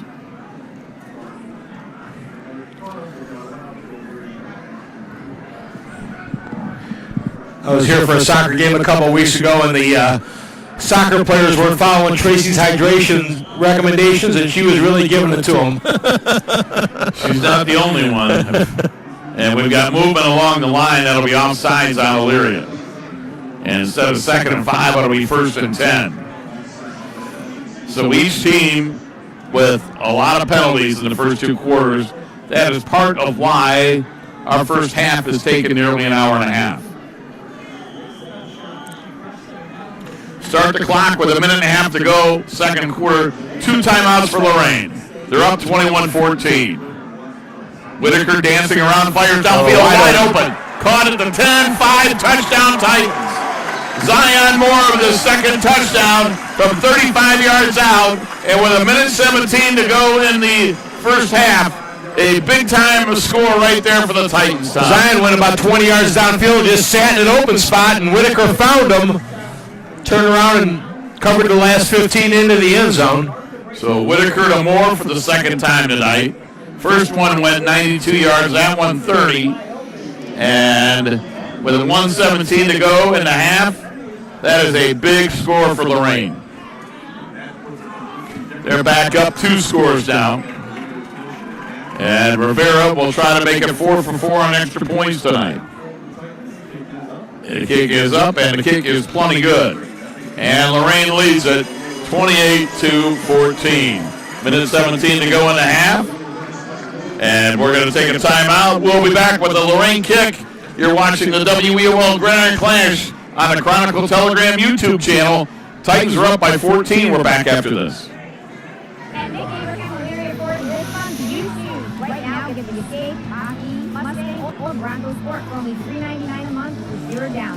Or the Bronco, Explorer, or F-150 for just $4.99. At Nick Abraham from Elyria Ford, we make it that easy. All right, we'll keep it here with a minute 17 to go in the half. Titans up 28-14. Tom, that's a big-time score, and, you know, I understand why they did that, the non-traditional punt look when you had the quarterback drop back and do it because you didn't want Lorain to return it, but it backfired. It was a short kick. I don't even know if it went 10 yards. Barely 10. Ends up really biting the Pioneers right leave a short field for the Titans.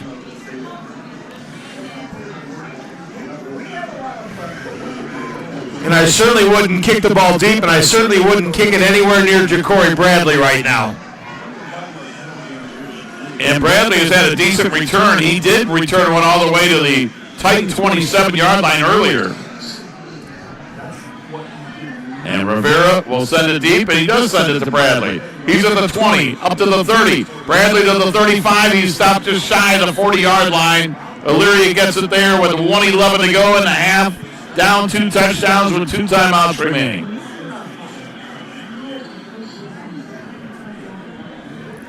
So the Pioneers have it 1st and 10 from their own 38.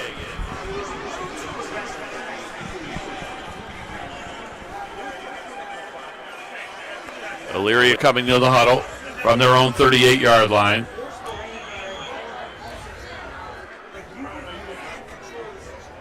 Antonio Pride, the quarterback. Last week he was 15 out of 28. 1st and 10 from their own 38. And Pride fakes the handoff, rolling to his right. Gets rid of it, short hops his receiver, Tiger McCollum. Good pressure by the Titans there, Tom. Looked like Ezra Williams was one of the linemen there. Avery Martin, an outside linebacker, was in on that. Pride not able to get his feet set to make the throw that he wanted to. He had the guy open here, but again, making that throw on the run, tough throw to make. Tom, even if he completes that, you know, with where we're at time-wise, that's not going to get it done. He's going to pick up 3 or 4 on that, but that's not big yards. And I almost question that. I'd almost kind of run the football here to get the clock moving. Off guard. 2nd and 10. They're going to do a little jet sweep here to the near side. Penalty flag, 2 penalty flags, and on that run was Ja'Cory Bradley. They've gotten Bradley the ball quite a bit tonight, Tom, whether it be running or throwing it to him. No question, he's the playmaker. And again, when either team's tried to go wide, there's been a crackback or a hold inside on it. So that's the third jet, 2 by Lorain, 1 by Elyria, that we've seen a penalty on the jet sweep. Why is that, Tom? Well, because those guys on the inside are trying to keep that penetration. They know they got to. Any kind of leakers can really blow that play up, and when a guy starts to get to the inside of you, the instinct is to just reach out and grab him to slow him down. And the referees are. They look directly inside on the jet sweep. The referee and the umpire are looking. They don't care what's going on outside. That's what they got these outside officials for. They go right to the center. Lorain wants a timeout defensively with 55 seconds to go in the half. They're up 28-14. Again, coming up at halftime, Tom and I are going to recap the first half scoring. 5 touchdowns between the 2 schools in the first quarter. Lorain added the touchdown just a few minutes ago. And we're also going to hear from both bands, and then after that, we'll bring you the second half. I think Elyria just needs to run the ball, and it's down to force Lorain to use their last timeout. Then they can run the clock before they punt, and at the most they're going to have maybe 10 or 12 seconds left for Lorain, regardless of where they punt it to. So with that holding penalty, you think that changes things where Elyria is not thinking about points right now? They absolutely want to keep Lorain from getting Actually, the ball Lorrain's back. praying for an incomplete pass right now. That way they don't have to burn the timeout. 2nd and long, they're going to hand it off. And going over the far side, being tripped up there at the 31-yard line is Ja'Cory Bradley. And Lorain takes their final timeout. That'll stop the clock, Tom, with 47 seconds. So now if Elyria runs the ball, doesn't get a first down, but stays in bounds, to your point, Lorain won't have much time. Right. Actually, with 47, they'll get it again down inside of right around 10 seconds to go at the very best. And Elyria has 2 timeouts remaining, so they could run it all the way down to a second on the play clock, right. Take a timeout, make sure they have their punt coverage set, whatever they want to do. Yep.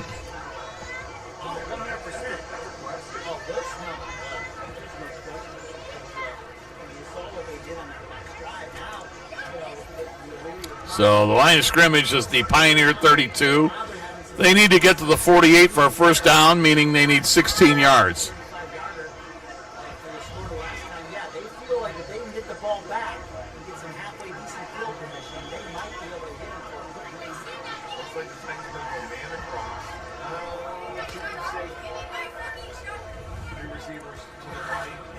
Let's see what the Pioneers elect to do here.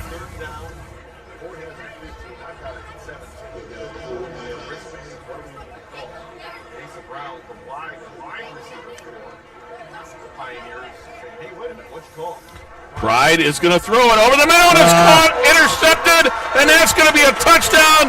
Oh my, Lorain with a huge play, and that is going to be Diaz with the touchdown. The linebacker broke over, made the stop. Why Elyria didn't just run the ball, I don't know, but 2 late touchdowns, gift wrap to Lorain, and now they lead by 3 scores for the first time tonight, and there are 36 seconds to go in the first half. And we had talked about the Pioneers stepping into the passing lanes on the slant. That time, Lorain's in a nice little soft coverage. That outside linebacker sees that slant coming, steps right in front of it for a pick 6.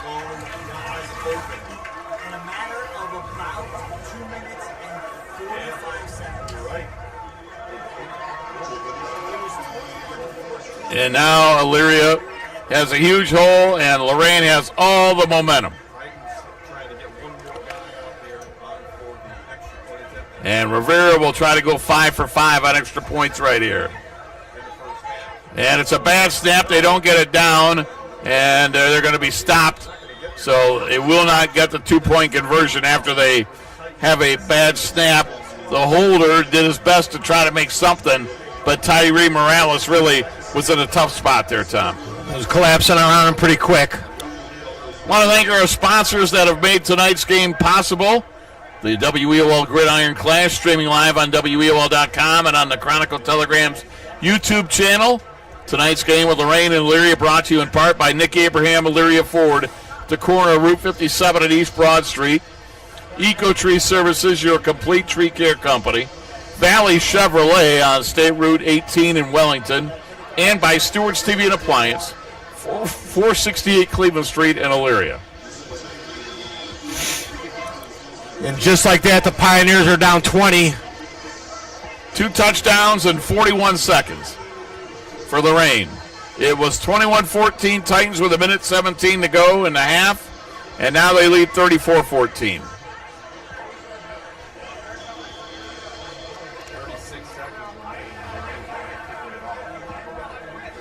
Short kick, taking it to 25-yard line, out to the 30, to the 33-yard line.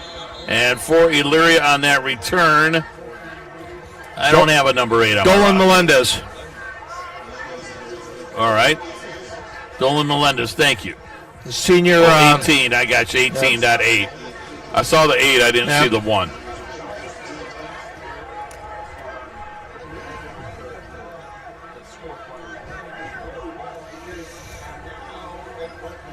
$30 seconds remaining in the half.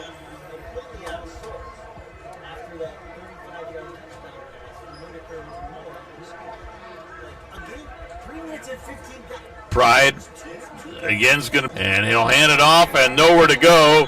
And being brought down is Kyrie Anderson behind the line of scrimmage. That was a jailbreak there. There were 2 Titans in the backfield. Almost took the handoff. That should do it. Jameis Gaines, the inside for the rain. That should end it. Jameis Gaines, the inside linebacker, in there pretty quickly. Pioneers won't run another play, so that's going to do it for the first half. A late surge by Lorain with 2 touchdowns in the final minute 17 gives them a 34-14 lead as they head into the locker room. So Lorain, look at the enthusiasm of their players as they run off the field, and Elyria's got to huddle up before they head into the visitors' locker room. But what a turn of events here in the last minute and a half or so. It looked like it might be a 1 score at halftime, but it is now 34-14 and a 20-point lead as the Pioneers come off the field. So we're going to take a break. When we come back, Tom and I will recap the first half, and then coming up a little bit later in halftime, you're going to hear from the bands, both Elyria and Lorain. Our score at half, Lorain 34, Elyria 14. The WEOL Gridiron Clash is streaming live on WEOL.com and on the Chronicle Telegram's YouTube channel. And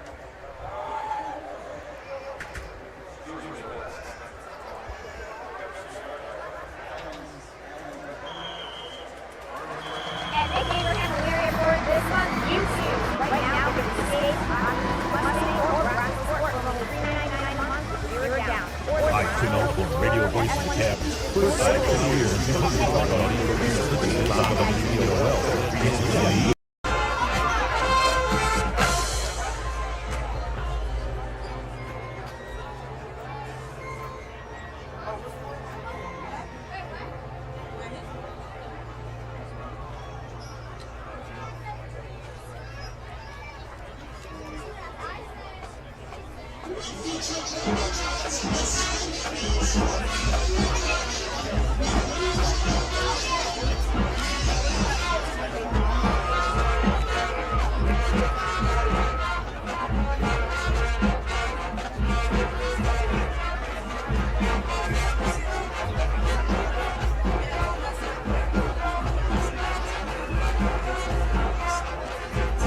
Mayfield easy. Mayfield easy.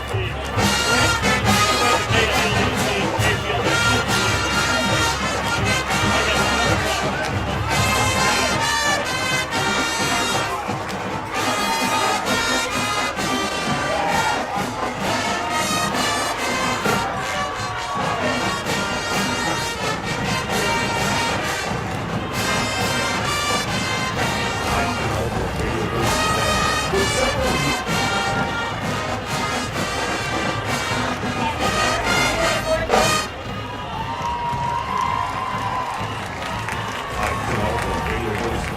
For several years, you've heard me talk about coaching services on WEOL.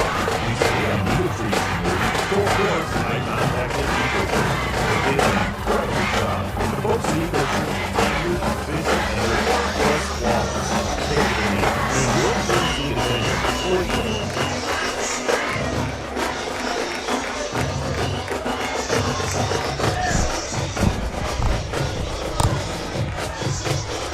And you heard both bands performing at halftime. Lorain leads 34-14. Tom Evans, why don't you go ahead and give us the halftime scores that you got? Oh, we got some scores to update you with in the Stillman Cup. Vermilion 28, Fireland 6 at halftime in the third quarter. Buckeye over Amherst 14-7 at half. Fairview and Columbia 20-20 in the third quarter. Lake Catholic over Avon Lake 7-0 at the half. Westlake up on Clearview 28-0 at the half. Woodridge up on Brookside 14-0 at the half. Bay over University School 27-0. Midview up on North Olmsted 20-7. Black River over Northwestern 31-7. Mayfield up on EC 22-7. And North Ridgeville over Valley Forge 31-6 at the half. Thank you very much, Tom. And we'll update scores throughout the rest of this ball game. Again, Lorain, 2 late scores in the first half, have a 34-14 lead over Elyria. Pioneers get the second half kickoff. I think it's needless to say they've got to have something positive. Basically, you hate to say it, but from Elyria's standpoint, they pretty much need a touchdown on this first drive to give themselves any chance, I would think, Tom. And I agree with that. But I know that Elyria coaching staff was in there telling their team at the halftime that this Lorain team wilted like a bad flower in the second half of last week's game. They just completely crumbled in the second half. They were fatigued. They were not in shape. And the Elyria coaches are saying if we can go down and score, we're going to put a little bit of pressure on them. And maybe if they're fatigued again, they're going to make some mistakes, put the ball on the ground. So they're not selling out on this thing yet, but they know that they've got to make something happen early on in the third quarter. And for Lorain, boy, they just took the momentum at the end of the half. Elyria gave them a couple of opportunities, and Lorain, to their credit, they took advantage of those opportunities, and they made them pay. Without question, and I think Coach Boyes is telling his team at the halftime, let's have a clean second half. Let's get back to doing what we do. Let's run the football. Let's not have mistakes. Let's not have 15-yard penalties. Let's not have misalignments. I think let's get out here. Let's grind on them. Let's really work them up front. We know how that big offensive line that we have, and let's put them away. Tonight's football game, the WEOL Gridiron Class, streaming live on WEOL.com and on the Chronicle Telegram's YouTube channel. Again, it's brought to you by our sponsors all season long. Nick Abraham, Elyria Ford at the corner of Route 57 and East Broad Street. Eco Tree Services, your complete tree care company. Valley Chevrolet on State Route 18 in Wellington. And by our friends at Stewart's TV and Appliance, 468 Cleveland Street in Elyria. But Tom, if you're the Pioneers, I mean, that's really got to be hard to try to shake off what happened at the end of the first half. Yeah, it is. You just you have to have amnesia. We talk about quarterbacks having to have amnesias and pitchers that give up home runs having to have amnesia. You just got to forget about it. They actually, it was 21-14. And Elyria had a nice drive going when they put the ball on the ground. And I think there's some things to build on. But again, the mistakes, the penalties, the putting the ball on the ground, throwing a slant right into the dropping linebacker. Just get back and get back to your basics. What are your core plays? Let's get back and do that in the second half, and let's do it cleanly. because from Elyria's standpoint, you're not just playing for tonight. You've got 8 more games. Yeah, absolutely. And you got to establish something. They certainly have put up a lot more offense than they did last week, so I think they got to feel pretty good about some of the offensive things. But last week they made very few mistakes. I think they had an interception, 5 penalties for 25 yards. And tonight's just been a nightmare. Tom, what is Lorain going to try to do in the second half to improve on things for them to get ready for next week with Sandusky and then as they go into their new league? Well, I think we're going to see 1 of 2 things from them. Either Coach Boyce is going to come out, which I think he should do, just come out and let's just hammer the football at them. Let's get back to our running game. Let's not make mistakes. Let's make sure we're the proper linemen. Or they're saying at halftime, we're up by 20. Let's try and do some of the things that we haven't done before. So I don't think we're going to see anything in between. I think we're going to see 1 of those 2. Understand the second choice, if you make some mistakes, you open the door for Elyria to get back in the game. Well, might you, to your point, maybe run the ball, get that reestablished for the first half of the third quarter, maybe you get 1 more score, and then try to do some different things? You could absolutely do that. The first thing I'm going to do is not kick the ball deep to Bradley. You know, they did that 3 times in the first half, and fortunately, none of them got run back for a touchdown, but he had big returns in the first half. So the first thing I'm telling my special teams coaches, get the doggone thing on the ball, on the ground, get it past that first line, and if they recover it on the 35-yard line, that's a good place for us. Rob Polinsky, Tom Evans in the booth, Gary Peller doing the camera work, Jared Kozar, our producer-engineer, from George Daniel Field in Lorain, as Jacob Rivera is set to tee it up for the Titans.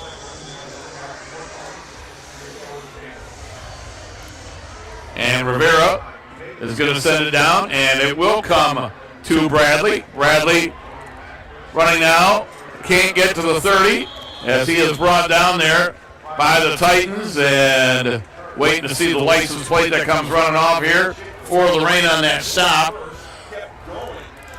Maury Neal was one of them down there, right? Well, it was Mylan Saunders. He's a senior, 5'5", 150, and a senior on special teams, excited after making that play, Tom. Any chance to get on the field.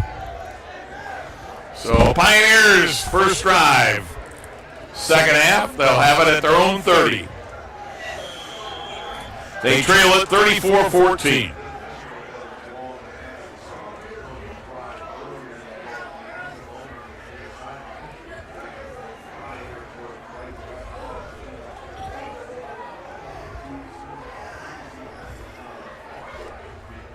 Antonio Pride and the rest of that Pioneer offense to the line of scrimmage. Out of the shotgun, he'll take it, he'll roll right, he'll fire it, and it's incomplete and almost intercepted by T.J. Allen. And T.J. was looking at the end zone on that one. I think he might have looked away at the last second because it went off his right hand there. That would have been disastrous. Nice performance at halftime by both bands. Hope you enjoyed that on the Chronicle Telegram YouTube channel. Of course, the Elyria Band has been well known throughout the state for many years. I think the very first thing they told me when I came to Lorain County was about the Elyria High Band, Tom. They are the real deal. A long-standing tradition. 2nd and 10. Pride rolls to his right, trying to elude the rush, throws, and it's incomplete. He's going to short hop Bradley. That's because Ezra Williams, the defensive lineman, 5'11", 280, and a senior, was chasing down and breathing right down his neck. He couldn't stop and get his foot planted on that one to make the throw he wanted to. Tell you what, Ezra, for 5'11", 280, he can move. He's got a little bit of a motor to him. And it's not about seeing them, it's about feeling them. 3rd and 10. Clock stops.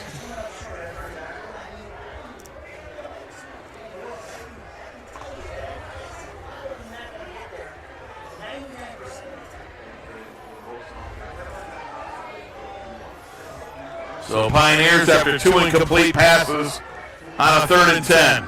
Pride again to throw. He's firing downfield for Bradley, and he just overthrew him. Bradley had a step on his defender. He got behind number 11. Yep, Dede Jones. Yeah, Dede on that one. But it was just overthrown just a bit, but that was a pretty good-looking pass from Pride. And on 3rd and 10, I think Dede got caught peeking into the backfield a little bit at the snap of the ball. So a 3 and out, and we had a pooch punt from the quarterback Pride at the end of the first half, but this is the first punt attempt of the night for Lex Bruner. 5'7", 160, and a junior. Bruner does all the kicking duties for Elyria. Kicks off, field goal, extra point, and he punts. 2 touchdowns, a couple of turnovers, so Bruner's first time. Short snap, but he got it. And he gets off a kick with a penalty flag that comes down, and it's going to roll inside the 30, down to about the 27-yard line, and we'll have to see what this penalty flag is.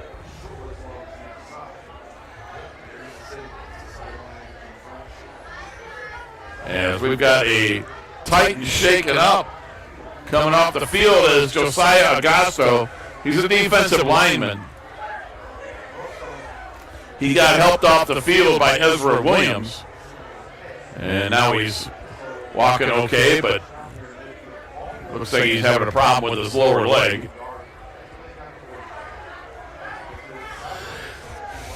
Referee's having a discussion out there about the penalty. I think the initial call from that side judge was holding on the Titans. As we await. And you're right, it is.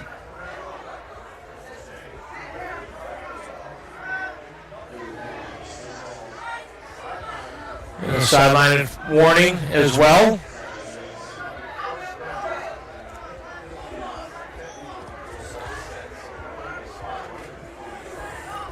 So, Titans are going to come to the line of scrimmage for their first series of the second half. Tom, with the 3 incompletions, even with the punt and the kickoff, we only had 33 seconds come off the clock. Which is why the first half lasted an hour and a half. Let's see what the Titans set their mind to do here early on in the third quarter. So they're going to mark off the additional 10.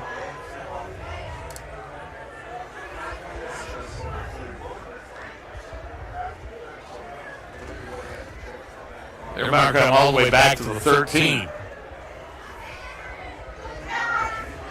Tom, I get it. I mean, we have penalties and lots of things going on.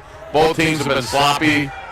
I'm just asking, can't the refs do it a little bit quicker? Well, we saw last week, though, too. It seemed like every penalty was a huddle with 3 or 4 officials, even the 5-yarders. I don't know if that's a point of emphasis with them or not, but it's frustrating.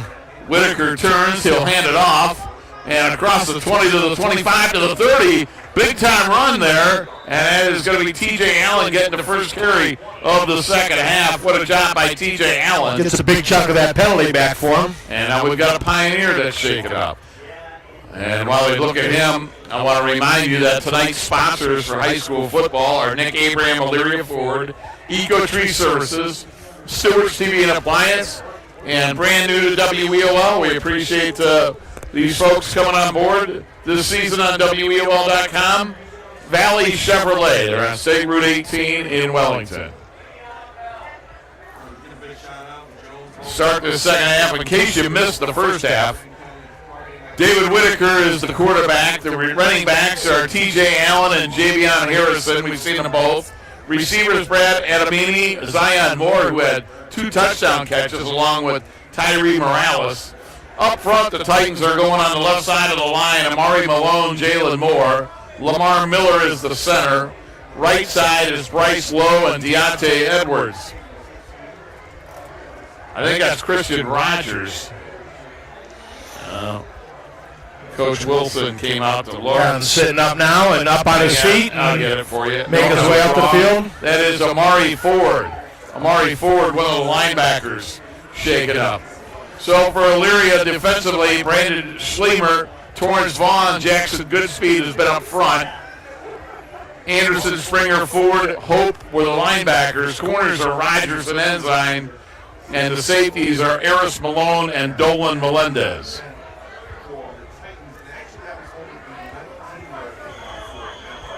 So we're ready to put it in play. From their own 32. High snap, back to throw. It's going to be caught by Moore at the 40. Moore gets out to the 45. That's a first down of about 13. Tom, to me, that's a really good play. Basically, I know it's a pass, but it's almost like a run. Yeah, it's just a two-step throw. It's not even, I wouldn't even call that a slant because he's barely coming off the line of scrimmage on that one. And another Pioneer down.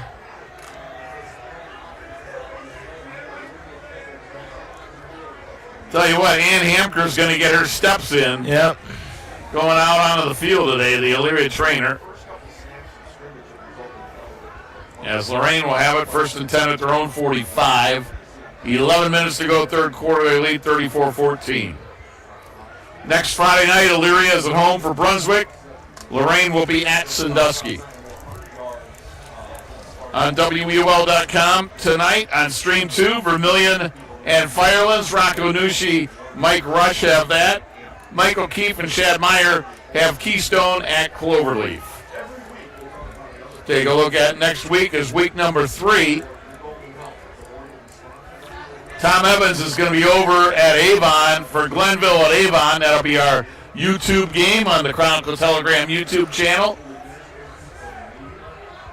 Over on Stream 2, EC at Midview, Ron Yance, Rocco Nushi. And the Medina County matchup, this could be a good one.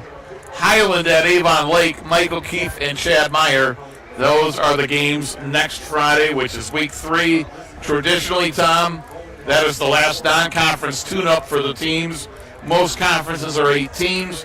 Most conferences play league games weeks 4 through 10. I always like week 3 just to see who's ready, who isn't, what they're trying to accomplish in that last non-conference game. Boy, Avon Lake really taking on some non-league tough opponents. Open with Strongsville last week. We kind of lose a heartbreaker. Lake Catholic this week, and the always tough Highland next week. Well, guess what? When you're playing Strongsville, Lake Catholic, and Highland, Highland's going to be the best of those three. Yeah, yes. You know what I mean? Yep. And like you say, the other two aren't slouches. They're not slouches. They were down tonight at halftime 7-0 and lost last week to Strongsville 43-42 as we have a Pioneer still down on the field.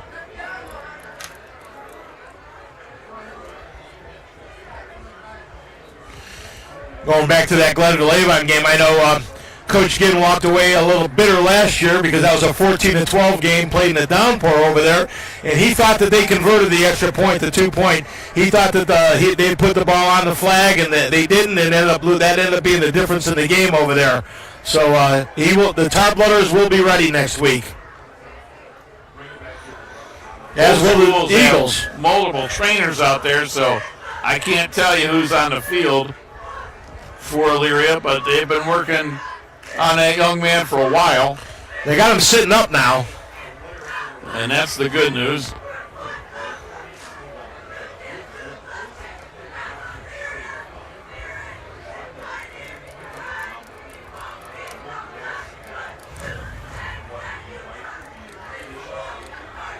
Matt Wilson's second year at Elyria after being at Berea Mid Park and years ago at Clearview. And coming up to his feet, James Boyas in his second year with Lorain.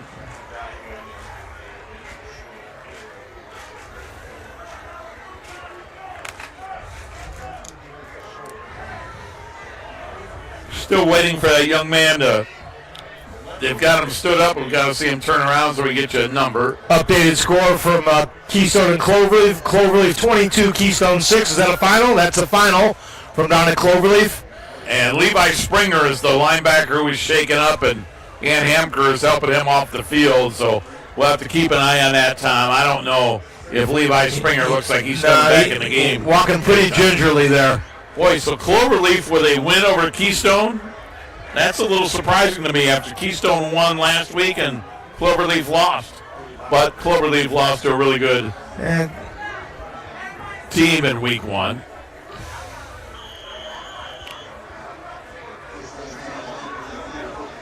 First and 10 from the 45. Whitaker out of the shotgun as we're back underway. Whitaker hands it off on the jet sweep to the far side. getting across midfield, getting into Pioneer territory, is the running back for the Lorain Titans, and that is going to be Day Jones. We've seen him defensively. That's the first time Day's gotten to football, I believe, Tom. Nice job of getting the corner by Day. So they're going to be in Pioneer territory down to the 43.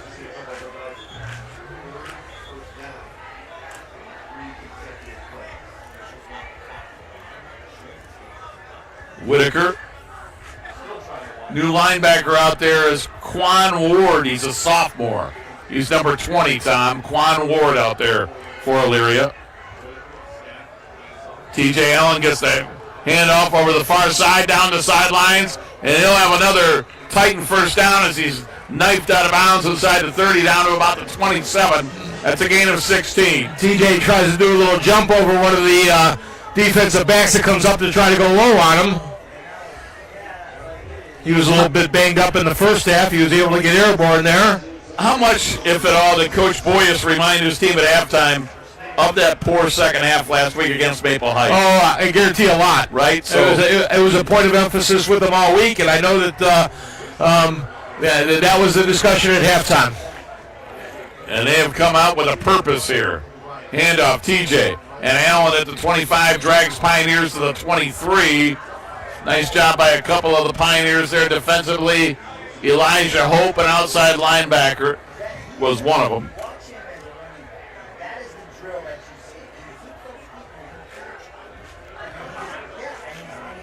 That big Lorain offensive line just kind of asserting themselves now onto the Pioneers. They fake it. They're going to throw it out here in the flat. It is caught. And getting to the 15-yard line, going to have a first down. Nice little bubble screen out there on the outside. Good job by a couple of the wide receivers getting out in front and making some blocks, too. That's the freshman wide receiver, Amari Neal, on the receiving end.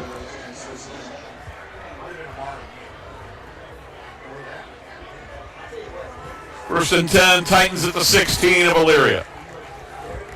Zion Moore out there with a nice block on that. Fake it to TJ. Looked like a broken play. Whitaker keeps it to about the 10. It absolutely was. It looked like he was faking. The fake never came through, so Whitaker did the right thing. He just stuck the ball in, went up through the hole. Shakori Bradley was there defensively. Pioneers, with a couple of injuries, have had to bring in some extra players and change up that lineup, a defense that has struggled at times tonight, and I don't think it's a big shock with a couple of the changes now with personnel with some of the injuries that Lorain is being very successful on this opening drive. Second and 10, Whitaker's going to turn, pitch it to Moore. Zion gets a lead block. He's inside the 10, shoved out of bounds at the 7, and now we're going to get a penalty flag as riding him out of bounds too hard is going to be Kyrie Anderson.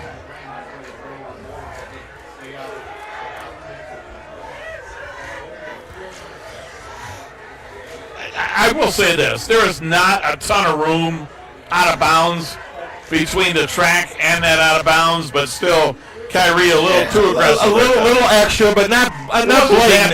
It wasn't blatant. It was just, again, you got about 10 yards from the sideline to the edge of the track, and they ended up on the track. It looked worse than it actually was, but good call by the official. Keep the game under control. It almost knocked out Brian Corey over there on the sidelines. Well, he's got those cat-like reflexes, though. You saw him get out of the way down there. He's got more gray in his beard than I do. I don't think there's anything cat-like. Nothing cat-like about that? Not anymore. And there's the handoff to TJ. He'll be hit at the line of scrimmage. Falls forward for maybe a yard. Pioneers there defensively that time. Khalil Washington, a senior. Big number 62, Brandon Adams, too, the 6'3", 320-pound nose tackle. Getting in on the action. And not sure what happened here. Did you see a flag? We've got a couple. I did not, but the clock has stopped. Personal foul against Elyria.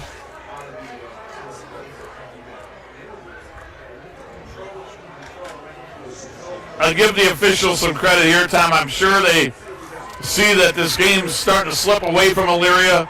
they don't want. Oh, they're going to say that's going on in Lorain. Yeah. They sure, the last thing they want to see is get a little chippy. The last thing they want to see are some penalties here, and they want to nip it in the bud if they can. So, official first mentioned Elyria, now it's on Lorain, and now they're going to talk again. They still can't figure it out. That's what I get for trying to give them credit. 8:28 to go into third, 34-14 Lorain. Keystone and Cloverleaf is done. We are nowhere near being done.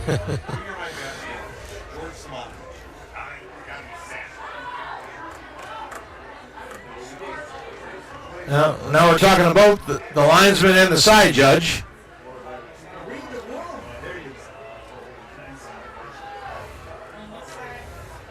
Second down, he wants on the box. So it is a personal foul against Lorain, and now we're back underway. Second and goal from inside the 20 at about the 18. Whitaker takes it, rolling left, has time, fires, it's incomplete.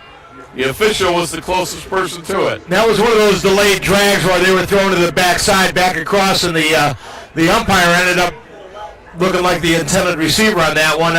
The Lorain receiver's got to come all the way clear on that one. He kind of stopped his route. Jaden Kuzma on that one. Kuzma. Third and goal from the 18.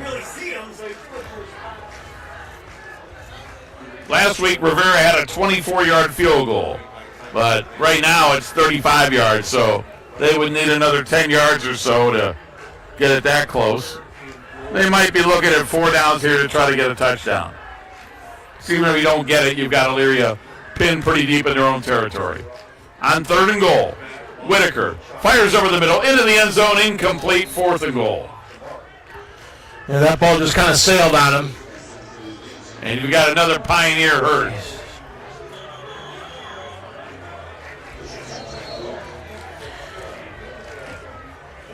North Canton Hoover over Medina, 42-17. Wow, that's a big one. Hoover last week, I watched some of their game. They shut out Buchtel 30-0. And it looks like the Vikings are going to go to 2-0. Vermillion up on Firelands, 42-12.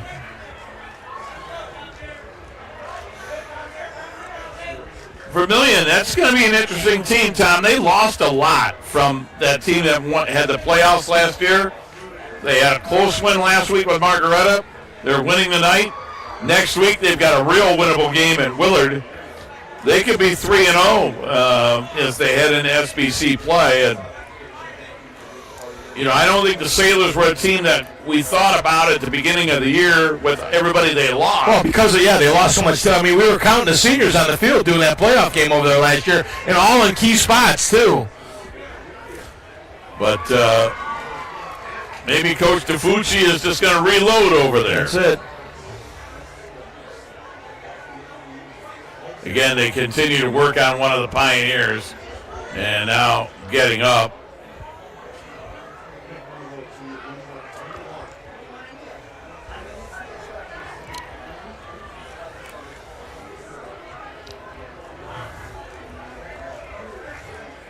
It is going to be Brandon Adams, 6'3", 320, senior lineman.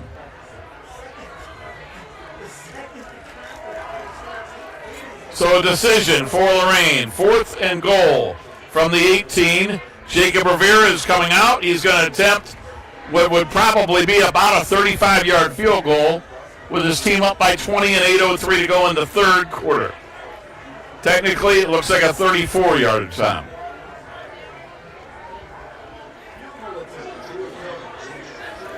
He made a 24-yarder last week. So Jacob Rivera.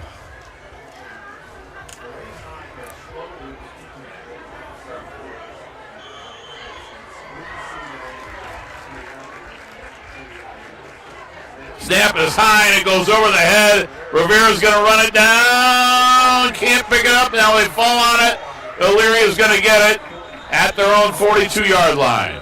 So So Lorain has botched an extra point attempt and now a field goal with bad snaps. And pretty good field position for the Pioneers as they take over on the 42-yard line. For Elyria, this will be their second drive of the third quarter offensively. A final from Byers Field, North Ridgeville 37, Valley Forge 12. Final out of Black River, the Pirates 37 over Northwestern's 37-7. Black River goes to 1-1 on the campaign. Coach Kyle Clark's team bounces back after the loss last week against Hillsdale. Who last year went all the way to the Division VII state championship game, and they lost to that team, Tom. I don't know if you ever heard of them. Maria Stein, Marion local. Yeah, they play a little football down there. What, a 72 straight game winning streak or I think something? it's about how bad they beat Hillsdale. Pride rolling right, throwing long, and going up for it. Now able to come up with it was Tyler McCullum. That was a good-looking play. McCullum tried to get it. Serrano broke it up. McCullum got his hands on it. Serrano once again lets everybody in the stadium knows that he's the guy that broke the pass up. 2nd and 10 from their own 42.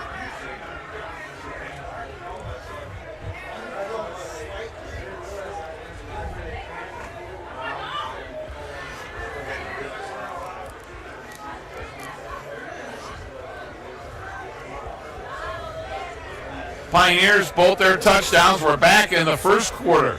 Both touchdown passes from Pride to Rogers. And Pride rolls right, throws, and he hits his man Bradley, and Ja'Cory Bradley is stopped about 4 yards shy of a first down. But it's 3rd and 4, and it was Jayan Kuznar, 6'1", 190, junior strong safety that was there. And Bradley certainly is his favorite target and certainly is the playmaker for the Pioneers.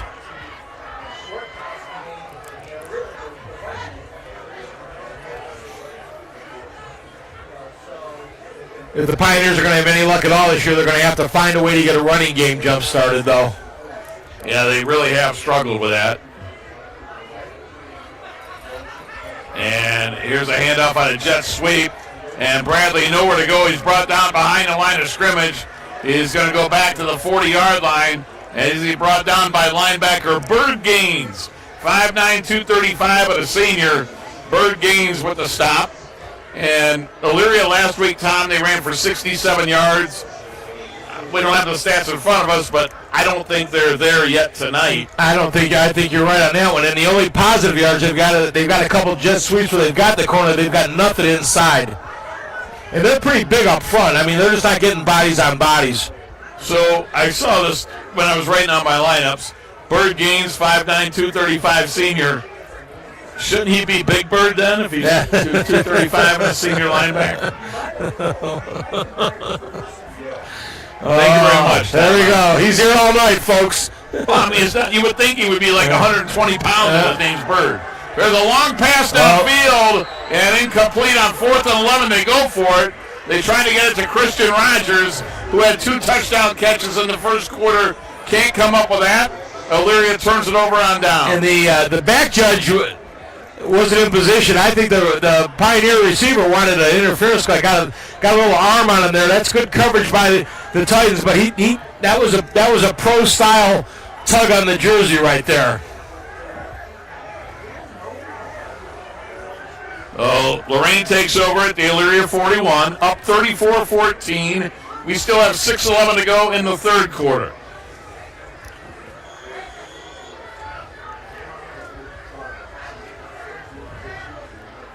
No scoring in the second half. 5 of our 7 touchdowns between the two teams happened in the first quarter.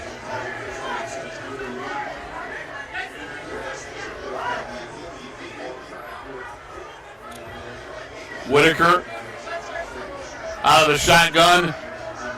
Javion Harrison next to him. Harrison gets the handoff, and he gets tattooed by Kyrie Anderson. Anderson takes out a little frustration there, stops him for a 2-yard loss. Kyrie almost took the handoff. He came clean off the corner there.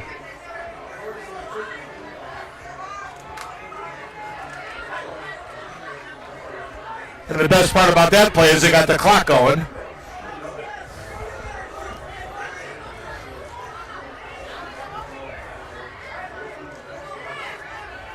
Second and 12.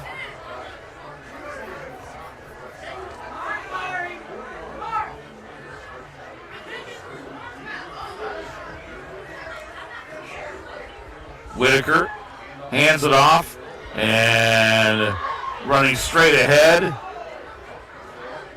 as we've got pushing and shoving away from the play, but on the stop was Jackson Goodspeed, 6'3", 269, and a senior.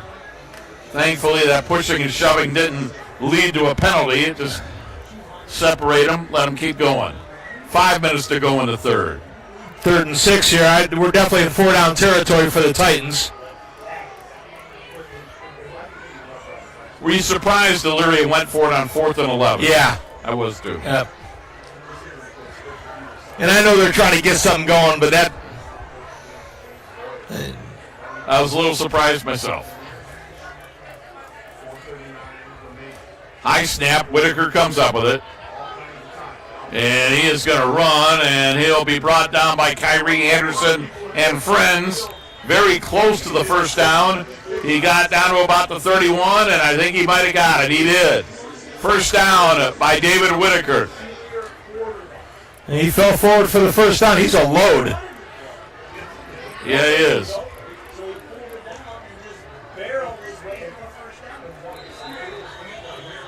And now a whistle and official timeout. I don't see it. Well, there is a Pioneer down. And they have gone through some injuries here in the second half, and that is Ja'Cory Bradley, who plays both ways. They can ill afford to lose him. Yeah, he's a playmaker for him on both ways and all the special teams, too. He's a kick returner. And with all the different defenders that have been coming in, I have to think, although I have not seen Elyria High play in a long time, but I got to think Matt Wilson has guys out there that probably haven't had much. He's got some pretty experienced guys out on the field, yeah. Absolutely.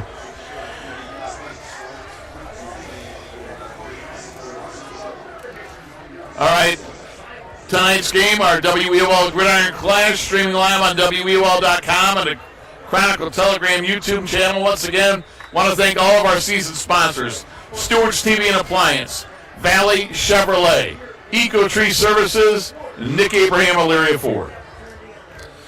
And that Vermilion Firelands game is now a final at 42-12. Olmsted Falls over Brunswick 29-8. That's a final. Wadsworth over New Albany 35-7. That's a final.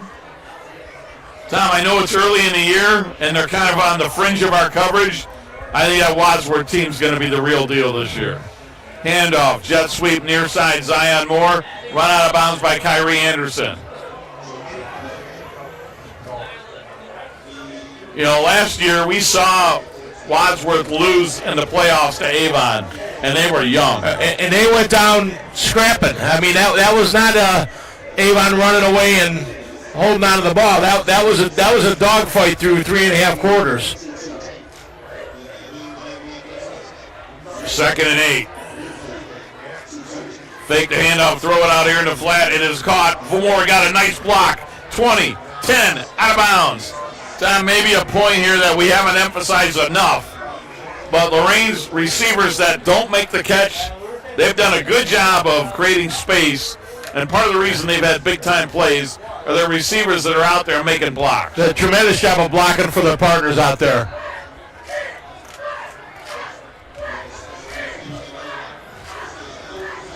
That was Amari Neal out there making a block on that one. He must have got knee pads. 1st and 10 from the 11. High snap to Whitaker, comes down with it. He's going to pitch it to Moore. Moore fumbles it, and it's loose on the field. Let's see who came up with it. Boy, it almost looked like nobody wanted it.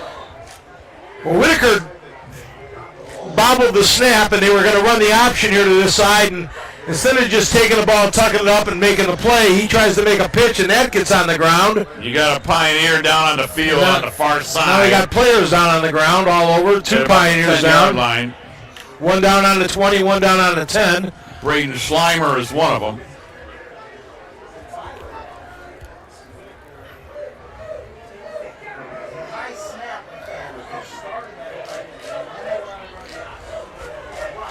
But that fumble recovery, the Pioneers could have easily had it. It was almost like, I don't know what they were thinking, but they could have easily fallen on it and did. There were 2 or 3 Pioneers there. I don't know how they didn't come up with the ball, quite honestly. The other Pioneer that's getting up is Tiger McCullum. We've seen him primarily on offense, but with all these injuries, he's out there defensively. Yeah, they're looking for bodies right now on the sideline to fill some spots. They've had 6 players go down in this quarter.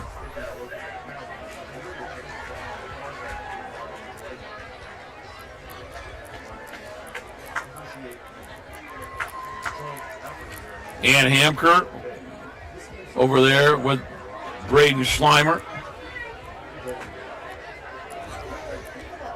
As the clock is stopped, 3:27 to go in the third quarter. Pioneers trailing the Titans 34-14. Both teams looking for win number 1 on this season. Both teams in action next week. Lorain will be at Sandusky, their first road test of 2025. The Blue Streaks last week, where they really got thumped against Amherst, and it'll be interesting to see the score of that one next Friday night. One of my favorite stadiums to go to. Strobel Field is always fun. Strobel Field, like going over to Strobel. The Elyria Pioneers are home to Brunswick next Friday night. Brunswick is 0-2, losing to Berea Mid-Park, and Tom just read the score earlier. Olmsted Falls defeated them.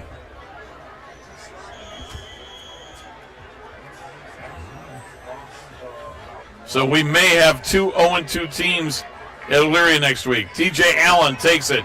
Allen to the 15, shakes a tackle, and now he's brought down at the 14. Quan Ward, one of 2 Pioneers there. And you're almost thankful after a play when you look up, you don't see anybody on the ground or a penalty flag or a player that's hurt. Well, it was direct snap to TJ that time. I think Whitaker was at the back. I think Whitaker gets credit for a pancake block on that one. Whitaker back out there. That's Diaz in the backfield with him. Whitaker to throw, completes it at the 5-yard line, diving forward to about the 3, and that's that freshman receiver, Amari Neal. And it's 4th and goal. That was one of Whitaker's better-looking throws tonight. Absolutely. Actually, I thought he was going to try to force the ball to the inside slant guy, and I was thinking, oh, no, there's a lot of traffic there. He threw it to the outside slant. Much better choice on his part. You know, when Amari Neal plays and doesn't have to come out of the game for his knee pads, he's pretty decent. He'd help him, yeah. 4th and goal from the 3.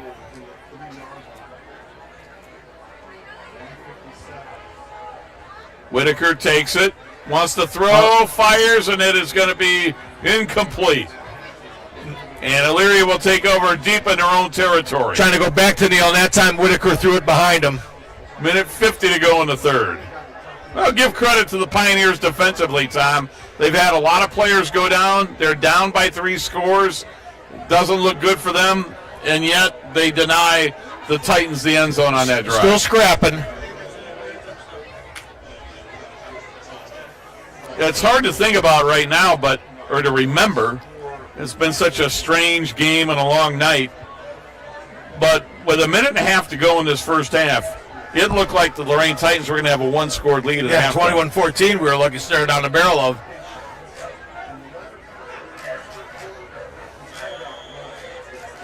Well, if you're Elyria, those are the things that you show the kids. Say, here's where we're at. Here's how quickly things got away from us. 1st and goal from the 3. 1st and 10 from the 3. They're in a tough spot here. Pride in the end zone. Next to him is Kyrie Anderson. And they're going to do a jet sweep to the near side, turning the corner, getting across the 5-yard line, out to about the 10 as they push the pile. That's a nice job as they're going to move that pile forward. And Schleimer again is hurt. And they got it to Bradley. Schleimer lost his hat. He's going to have to come out. He'll be replaced by the Pioneers on the line by Xavier Scott, 6'1", 287, and a sophomore.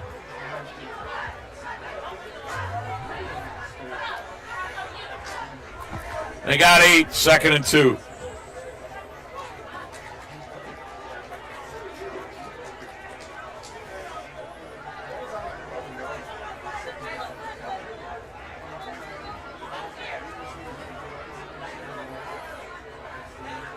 Anderson to the left hip of Pride.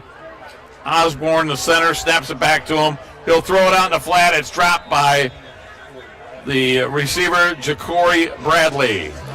3rd and short. I think Bradley just looked downfield a little bit too quick on that one. 43 seconds to go in the 3rd quarter.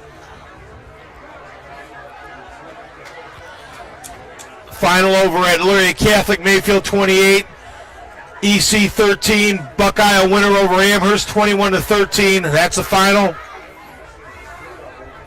Tell you what, that Buckeye team, I think, is going to be the real deal this year too. I was talking to an Amherst parent, and they said, they were just commenting on how physical Buckeye is, and we've known them for years. We used to do that Medina County matchup game. They'll hit you.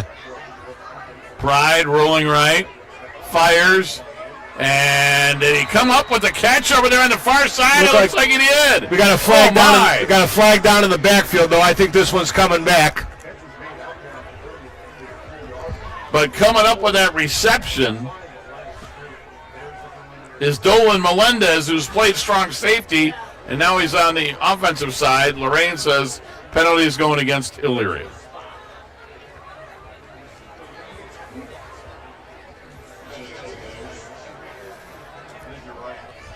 Buckeye and Amherst, that's a good non-conference game. I'd like to see. That is. I think that's a good matchup there for both those schools. So the Comets are 1-1. The Bucks go to 2-0. Amherst Division II school and Buckeye Division III school.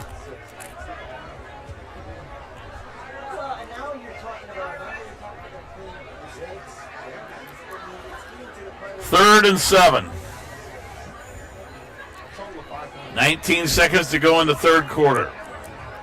Pride rolling right in his own end zone, running for his life, trying to avoid a safety. He got it to Bradley. Bradley is knocked down at the 10.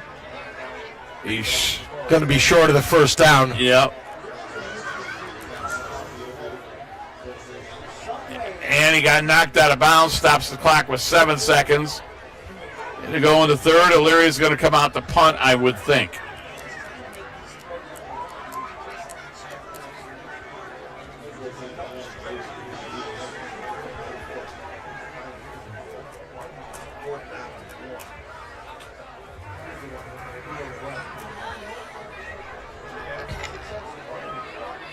Well, maybe the Pioneers are going to change their mind.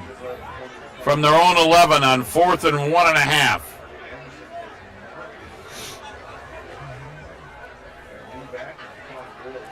Pride has punted once before. Maybe he'll do that again. Nobody back deep for Lorain. Movement along the line. That's on Elyria.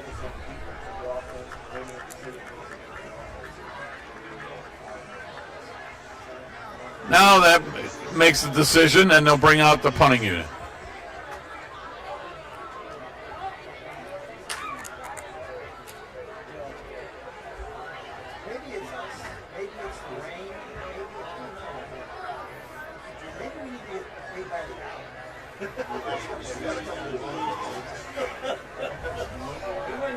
Bruner about 8 yards deep.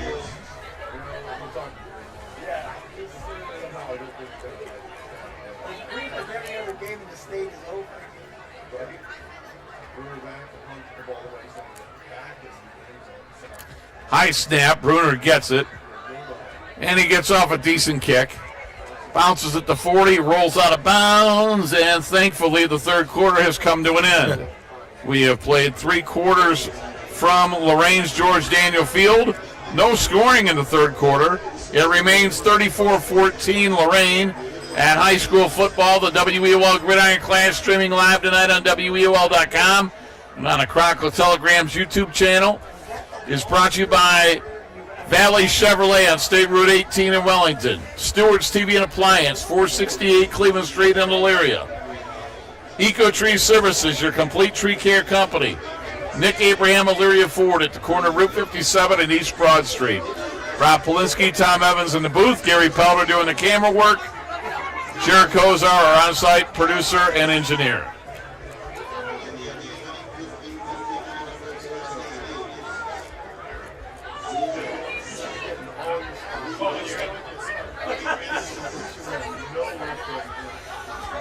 There must have been a penalty at the end of that, Rob. I'm sorry, they switched quarters.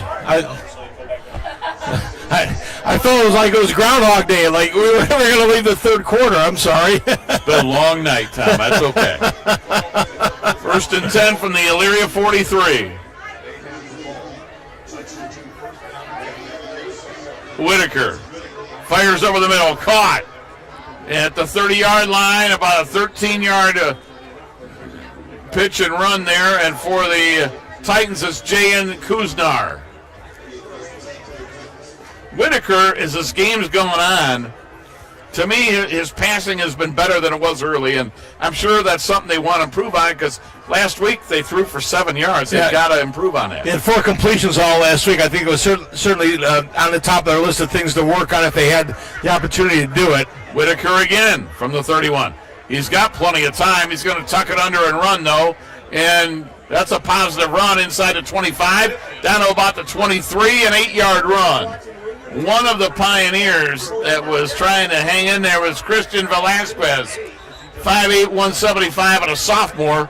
He's trying to bring down Whitaker, who's 240. They're tightened down on the field this time.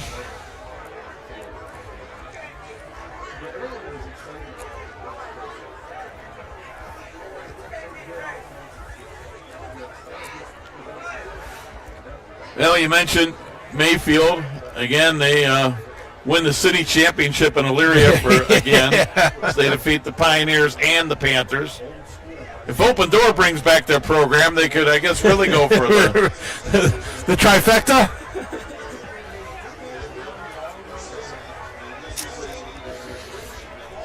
Mayfield out to a 2-0 start. EC 0-2. That could be an interesting game next week at Midview. I thought the Middies were improved after we saw them with Westlake last week. Didn't get a final with Midview and North Olmsted. No, we had them at 20-20 here in the third quarter.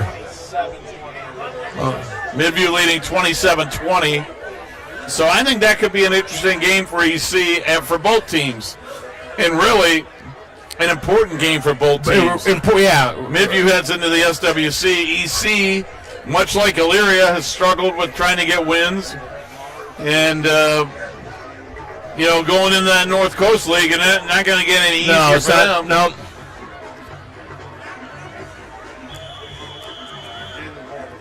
Second and 3. Start the clock. Please start the clock. Moore goes in motion and gets the handoff on the jet sweep to the far side. He'll get around the first defender trying to bring him down, and that was Kyrie Anderson. And he gets the first down.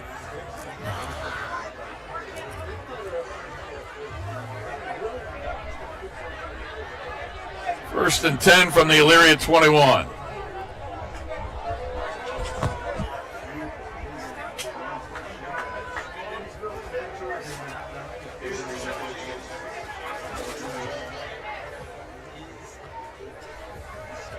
No scoring in the second half.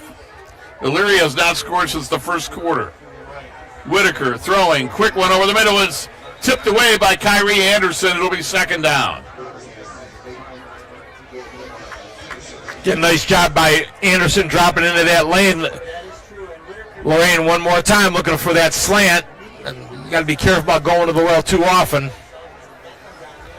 That's about the third slant that he's had knocked down that could have been just as easily picked off. It was a slant pass in the late second quarter that may have turned this game around. Elyria threw a pick six in the final 40 seconds of the half. Handoff T.J. Allen, far side. Allen to the 15, to the 10, to the 5. T.J. Allen into the end zone. Touchdown on a 21-yard run, and Allen gives the Titans a 40-14 lead. T.J. Allen with his second touchdown run of the night and his third of this young season, and Lorain is up 40-14.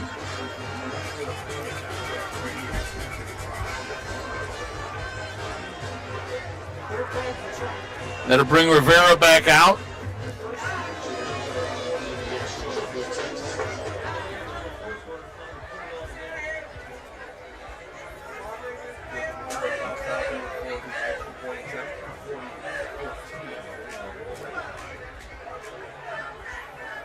Rivera gets the kick up, and it's good.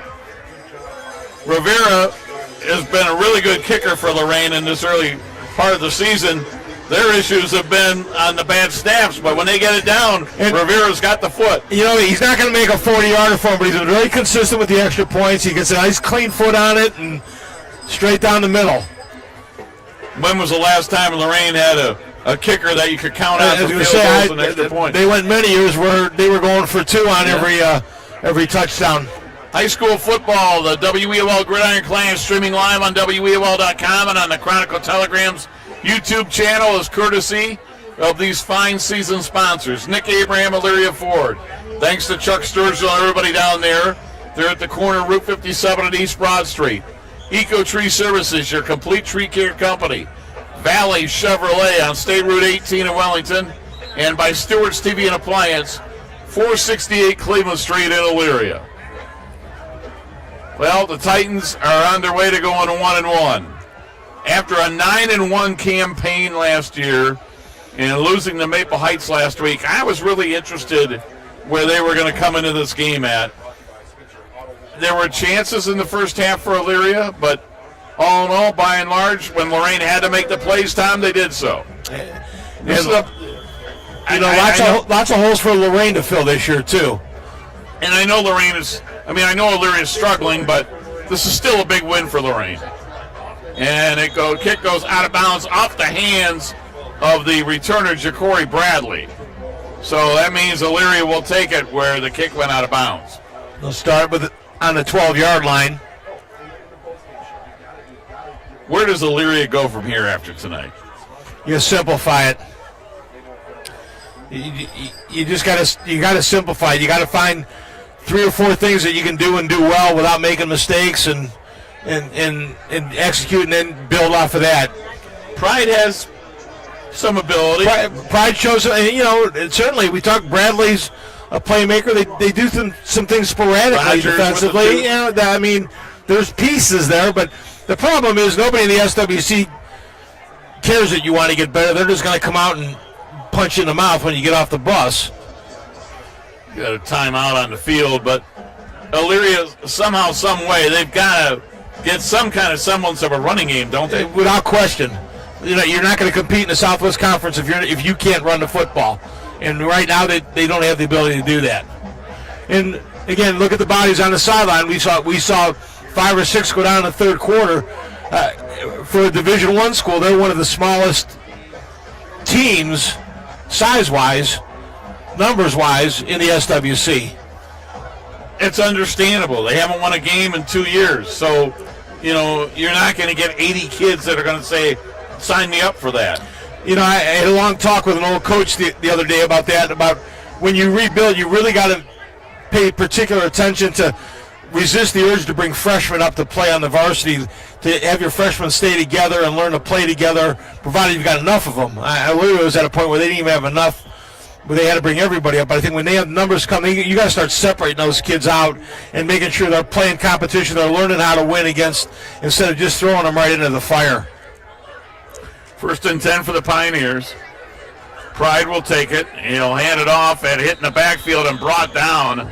They're going to lose a couple yards, and the Elyria coach is in the booth next to us, not happy with that. Ja'Cory Bradley on the stop.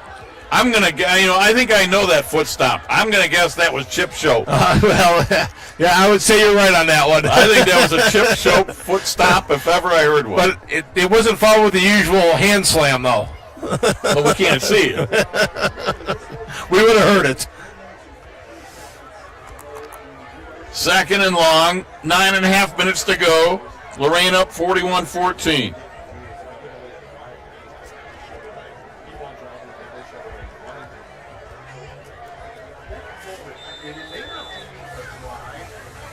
And we got a timeout for the Pioneers.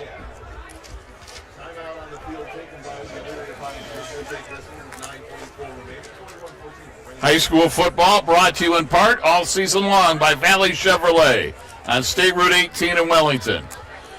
I'm a little fearful. Eco Tree Services, your complete tree care company. Stewart's TV and Appliance, 468 Cleveland Street in Elyria. And Nick Abraham, Elyria Ford at the corner of Route 57 and East Broad Street. I'm getting a little fearful we're not going to make the print deadline with this one tonight. Debbie mailed in this story an hour ago. So, for Elyria, next week they have Brunswick.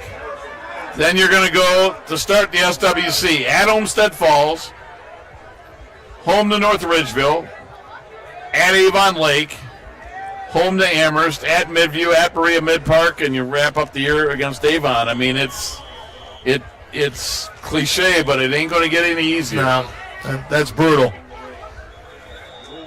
Normally, Tom, in leagues, there's no matter how good the top half is, there's 2, 3, 4 teams where you feel, okay. There's layers to it. You might one or two that, we're going to compete for a championship. Then there's a middle 2, and then there's maybe a bottom 2 or 3, and then that's not the case in the SWC. You certainly have your halves at the top, but then that next group has really bunched itself up. We've watched Ridgeville get better. We've watched Midview and Amherst improve the last couple of years. Right. And that's the thing. They're just in a cycle right now where this league, it was always a good league, Tom, but it was always Avon, Lake, and Falls, right? And then you thought, okay, there's some, but right now, boy, it's really, really something. For Lorain, we told her they go to Sandusky next week. Then they're going to Euclid.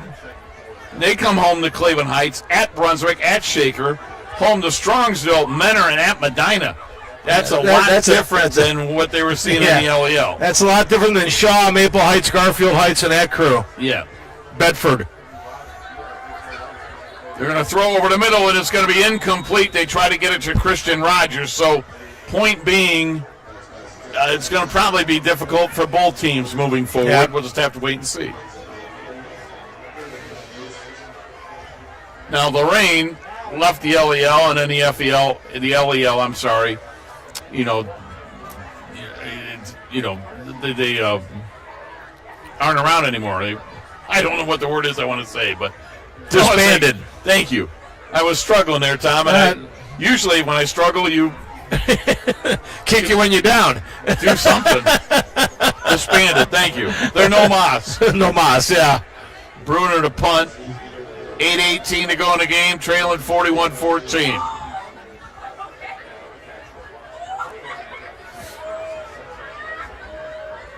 Decent kick that took a Elyria roll out to about the 46, and that's where the Titans will set up shop 1st and 10. A couple other finals. Columbia 27-20 over Fairview. Where was the other one I saw? Oh, Midview 27-20 winner over North Olmsted. So that game goes final. Well, North Olmsted had to improve a lot between week 1 and 2. Yeah. Ridgeville hammered them 41-0 really put it on them. week. Yeah, they got into a running clock last week, and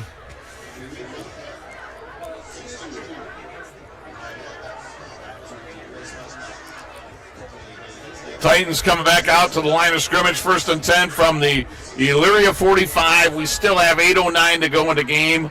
Lorain up 41-14. Only score of the second half. Last drive, T.J. Allen on a 21-yard run.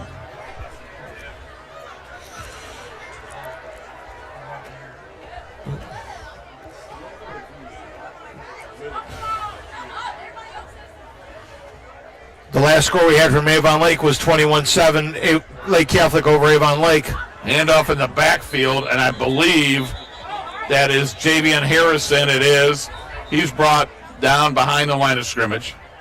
Last week, Harrison, Tom, 11 carries for 96 yards. That's quite a compliment to T.J. Allen with 123 yards.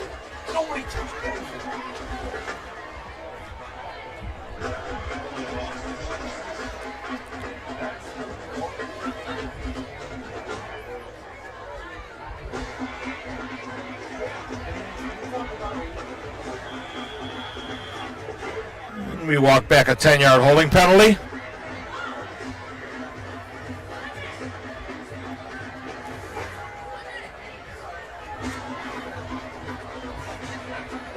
So it'll be first down and 20. They're going to pitch it. And coming here to the near side, getting about 15 of those yards back is Harrison.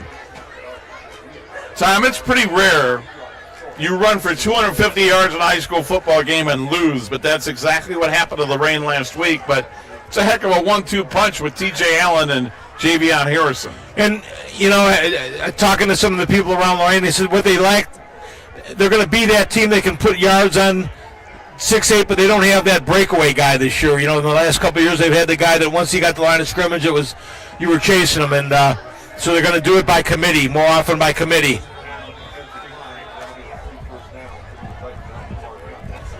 All right, we're going to take a break, and we'll be back after this.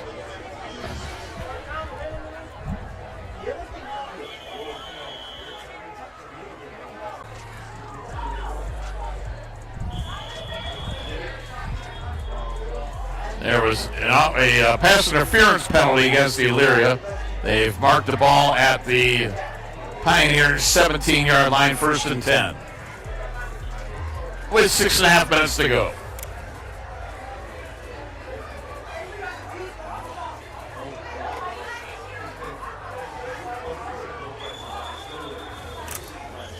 Penalty flags, procedure on false start on Lorain. Tom, you're Beth Hilco's boss now, right? Just tell her to run the clock. Well, You have that power, right? No, I don't. I have no power. Actually, her son's my boss. Well, then tell him to tell his mom to run the clock. And Whitaker to the far side. He's at the 20, to the 15. He'll drag a Pioneer and be brought down there. They're running the option to the wide side there. Whitaker does a nice job of tucking that one and just getting north-south with it. Phillips is the linebacker there for Elyria. You know, I give the Elyria defense some credit here in the second half time. They've been in a tough spot. Elyria hasn't scored since the first quarter, and yet they've only given up to this point one score in the second half. They're out there scrapping still, even with the number of guys. Like I said, they had 6 guys go down in the third quarter. Now, some of those guys came back, but they were dropping like flies for a while. 2nd and 8 from the Elyria 15. All Titans are up 41-14.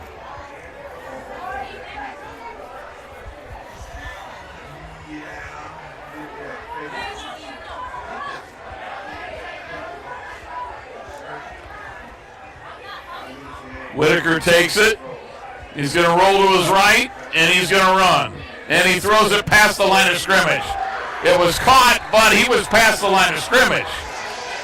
Wasn't he? Line of scrimmage was the 15. He was at the 13.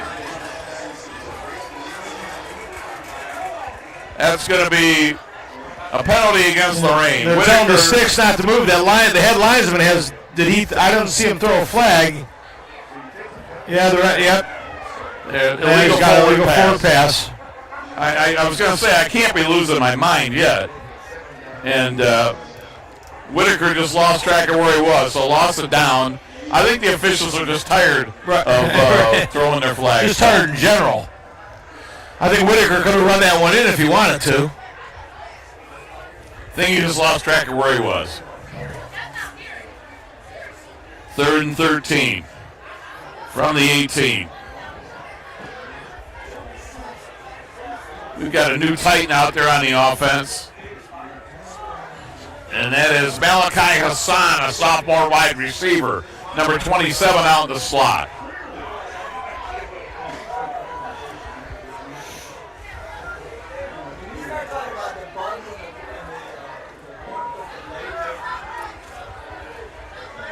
Whitaker, again to throw. Firing over the middle into the end zone. It is incomplete. And in coverage there was Jesus Vasquez, a sophomore, 5'11", 149. There are some young players seeing some time on Friday night that I'm assuming Matt Wilson, prefer they play on Saturday morning, but right now he doesn't have much of a choice. It's a little thin over there. 4th down. 4:11 to go. 4th and 11.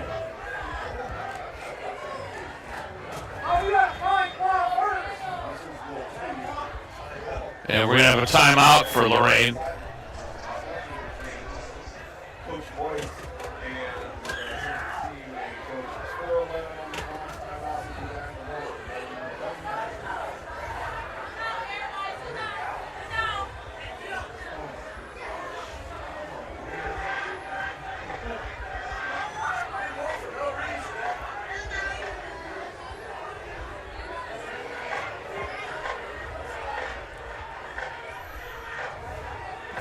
High school football, the WEOL Gridiron class streaming live on WEOL.com and the Chronicle Telegram's YouTube channel. Brought to you by Nick Abraham, Elyria Ford, Eco Tree Services, Valley Chevrolet, and Stewart's TV and Appliance. 4th and 11 for the Titans. After the timeout, they come back out to the 18-yard line.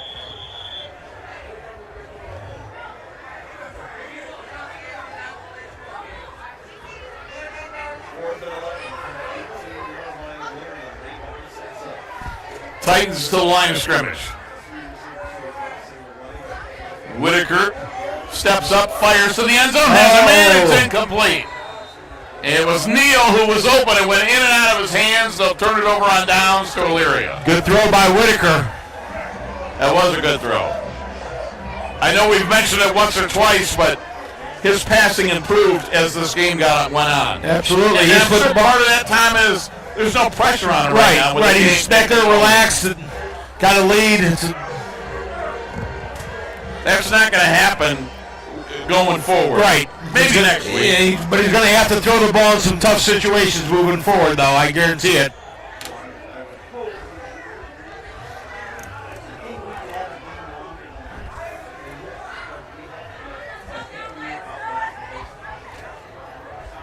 Pioneers, possibly their last drive of the game from their own 18.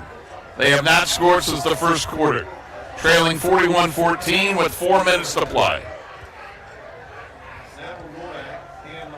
Pride will hand it off and hit at the line of scrimmage and brought down immediately.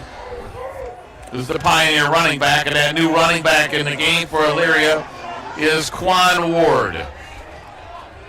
And we've got some new guys in there defensively for Lorain. Making that stop, Tom, was big number 70. Daryl Smalls. Yes. Oberlin a winner over Brooklyn.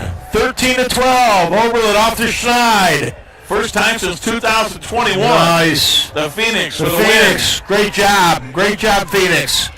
Well, that is outstanding news. Well, that is a long time coming.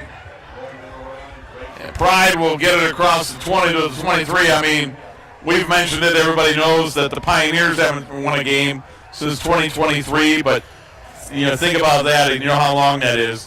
Think about Oberlin's 2 more years than that, and they end that tonight. Good for them. Great job by the Phoenix. Jared Kozar, Rocco Nushi tomorrow morning. Hoping to do the Nick Abraham Saturday morning wrap-up show, and I'm sure they're hoping to get a conversation with that Oberlin head coach. Good for them. That might be the story of the night, Tom. Third down, Pride rolling right. Pride to the 25. Pride to the 30. Run out of bounds there on the Lorain sidelines.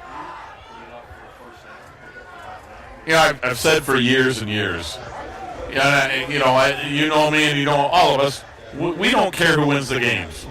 People might think we do. We don't care. You know, I just want to see good games. Having said that, I don't care who wins. I never want to see a team go 0-10. Yeah. Ever. No. Ever. Whether I cover them, don't cover them, whatever. All the hard work, all the time, all the effort, everything they put into it. You know what they put into it.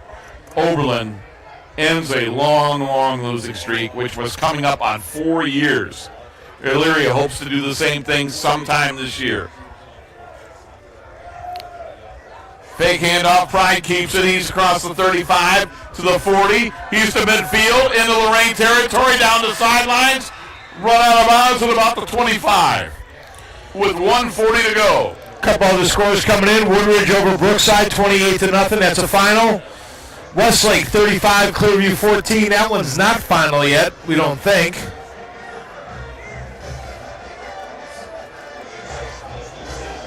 Wow, so Brookside through 2 weeks is yet to score.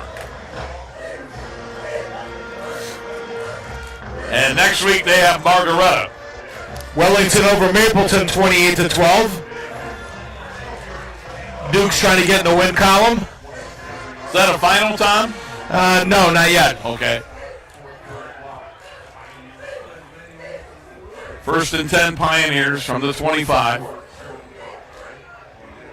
Handoff over the left side and maybe a half a yard, nowhere to run for Quan Ward, 5'8", 188, a sophomore.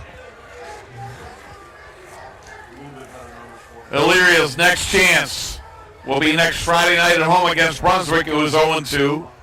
Lorain will go to Sandusky to take on the Blue Streaks. That one is one that goes all the way back to the Buckeye Conference. They also played against each other in the Erie Shore Conference. Had a great discussion about the old Buckeye Conference and the way that was spread out all over the state. 2nd and 8, handoff. And breaking a tackle to 20 to the 15. Vasquez gets down to the 13. I'm sorry, that is Quan Ward. And it'll be 1st down.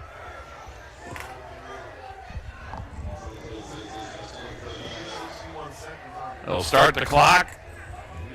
Under a minute to go. From the 13.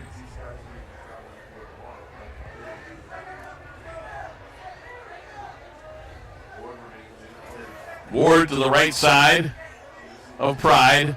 Pride to throw. Pride circling around. He's going to come to the near side. And he is going to run out of bounds at the 15. Stops the clock with 20 seconds remaining.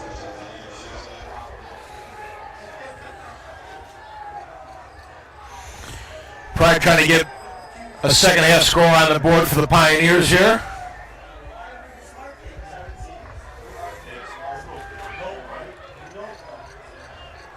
Second down, line of scrimmage, the Lorain 17.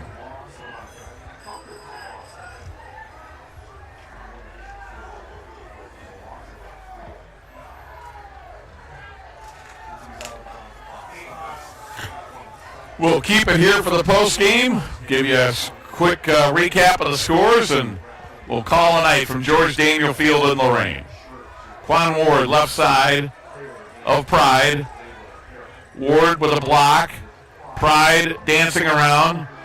Ward with another block.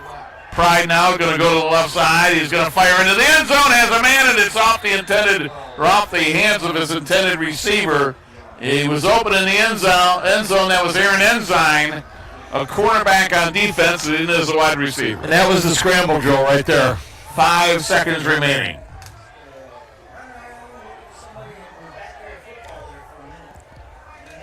This should be the final play of this football game.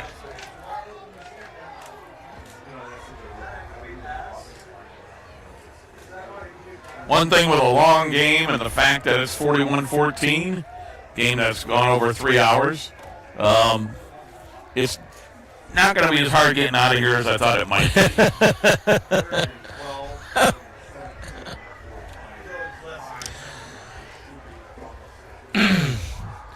Do you mean the humans have departed? We hope.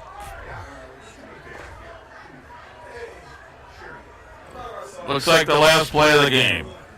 Pride looks, fires downfield into the end zone, and that is going to be knocked away, incomplete, and that'll do it. The pass was intended for Alante Lund, incomplete, and the Lorain Titans have defeated their rivals, the Elyria Pioneers, by a score of 41-14.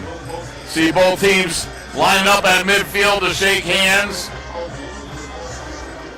The Elyria Pioneers will drop to 0-2, and the Lorain Titans are going to improve to 1-1. Really, most of the scoring happened in the first quarter. Lorain led after one, 21-14. They led at halftime, 34-14. No scoring in the third quarter. Fourth quarter, Lorain tacked on one to win it 41-14. But to recap it, the Titans never trailed, and they were tied just once. And it didn't take long for them to get the lead, 15 seconds. It was an opening kickoff return for a touchdown, 85 yards from Serrano to make it 7-0. And even though it was just 15 seconds in, that seemed to kind of set the tone, although Elyria had a great answer to that. It took them less than a minute with 10:53 to go in the first quarter. Pride to Rogers, 75-yard pass, tied it at 7. But right after that, just 21 seconds later, Whitaker to Moore, 92 yards, 21-7. We had 3 touchdowns. We hadn't played 90 seconds, and we hadn't even had a third down for either team. Things settled down a bit. T.J. Allen, an 18-yard run, 3:28 to go in the first quarter, 21-7 Lorain. Elyria would get their final score of the night with 1:54 to go in the first quarter. Pride to Rogers, 6 yards out, 21-14. 17 to go in the second quarter. The 30-yard pass from Whitaker to Moore, and then the backbreaker, J.L. Diaz, the linebacker, picked off a screen pass, kind of a middle screen, if you will, a slant pass, scampered for a touchdown with 36 seconds to go in a half, made it 34-14. The only score in the second half, a T.J. Allen 21-yard run, 10:24 to go in the game to make it 41-14. And Don, we had big plays and mistakes. Those are the two things I kind of think of when I think of this game. Yeah, and you hit the nail right on the head with the swing, that interception being it really changed the game, the momentum of the game. But yeah, lots of mistakes, lots to work on by both teams. Both teams were so clean last week, very few penalties, turnovers. Today was kind of ugly. So they're going to go back to the drawing board, and there's a lot to work on for both teams. So for Lorain, they're going to go to Sandusky. For Elyria, they go home to Brunswick. I know they're two teams kind of, in different directions right now, but, we kind of talked about what Elyria needs to do to simplify things. What do you think Lorain needs to do, and what did we learn about the Titans tonight? And I think it's kind of hard to get a read on them even after the game. Well, the Titans are definitely a running team, but they know that they're going to have to throw the football to win some games. They really worked on that tonight.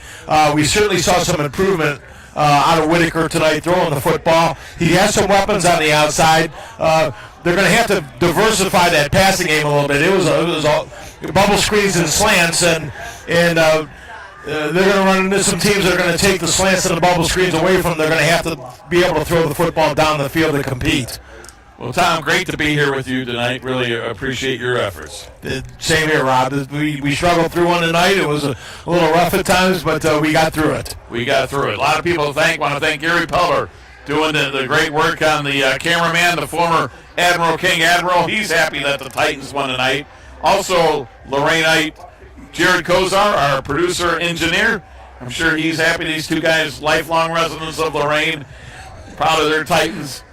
I've lived in Elyria the last 28 years, so I have to acquiesce to these guys. They get the better of it again. And Tom, I don't know what you are over there. I'm nothing. Oh, yeah, that's right. I forgot about it. That's right. Titans. Yeah, that's right. You're doing the seniors or whatever you're doing. I'm working with the senior class over here. All right. Well, In great to be retirement. here with you guys. And again, the final: Lorain 41, Elyria 14. The Gridiron Clash on the Chronicle Telegram YouTube channel, brought to you by Nick Abraham, Elyria Ford, Eco Tree Services, Valley Chevrolet, and Stewart's TV and Appliance. Have a good night, everybody.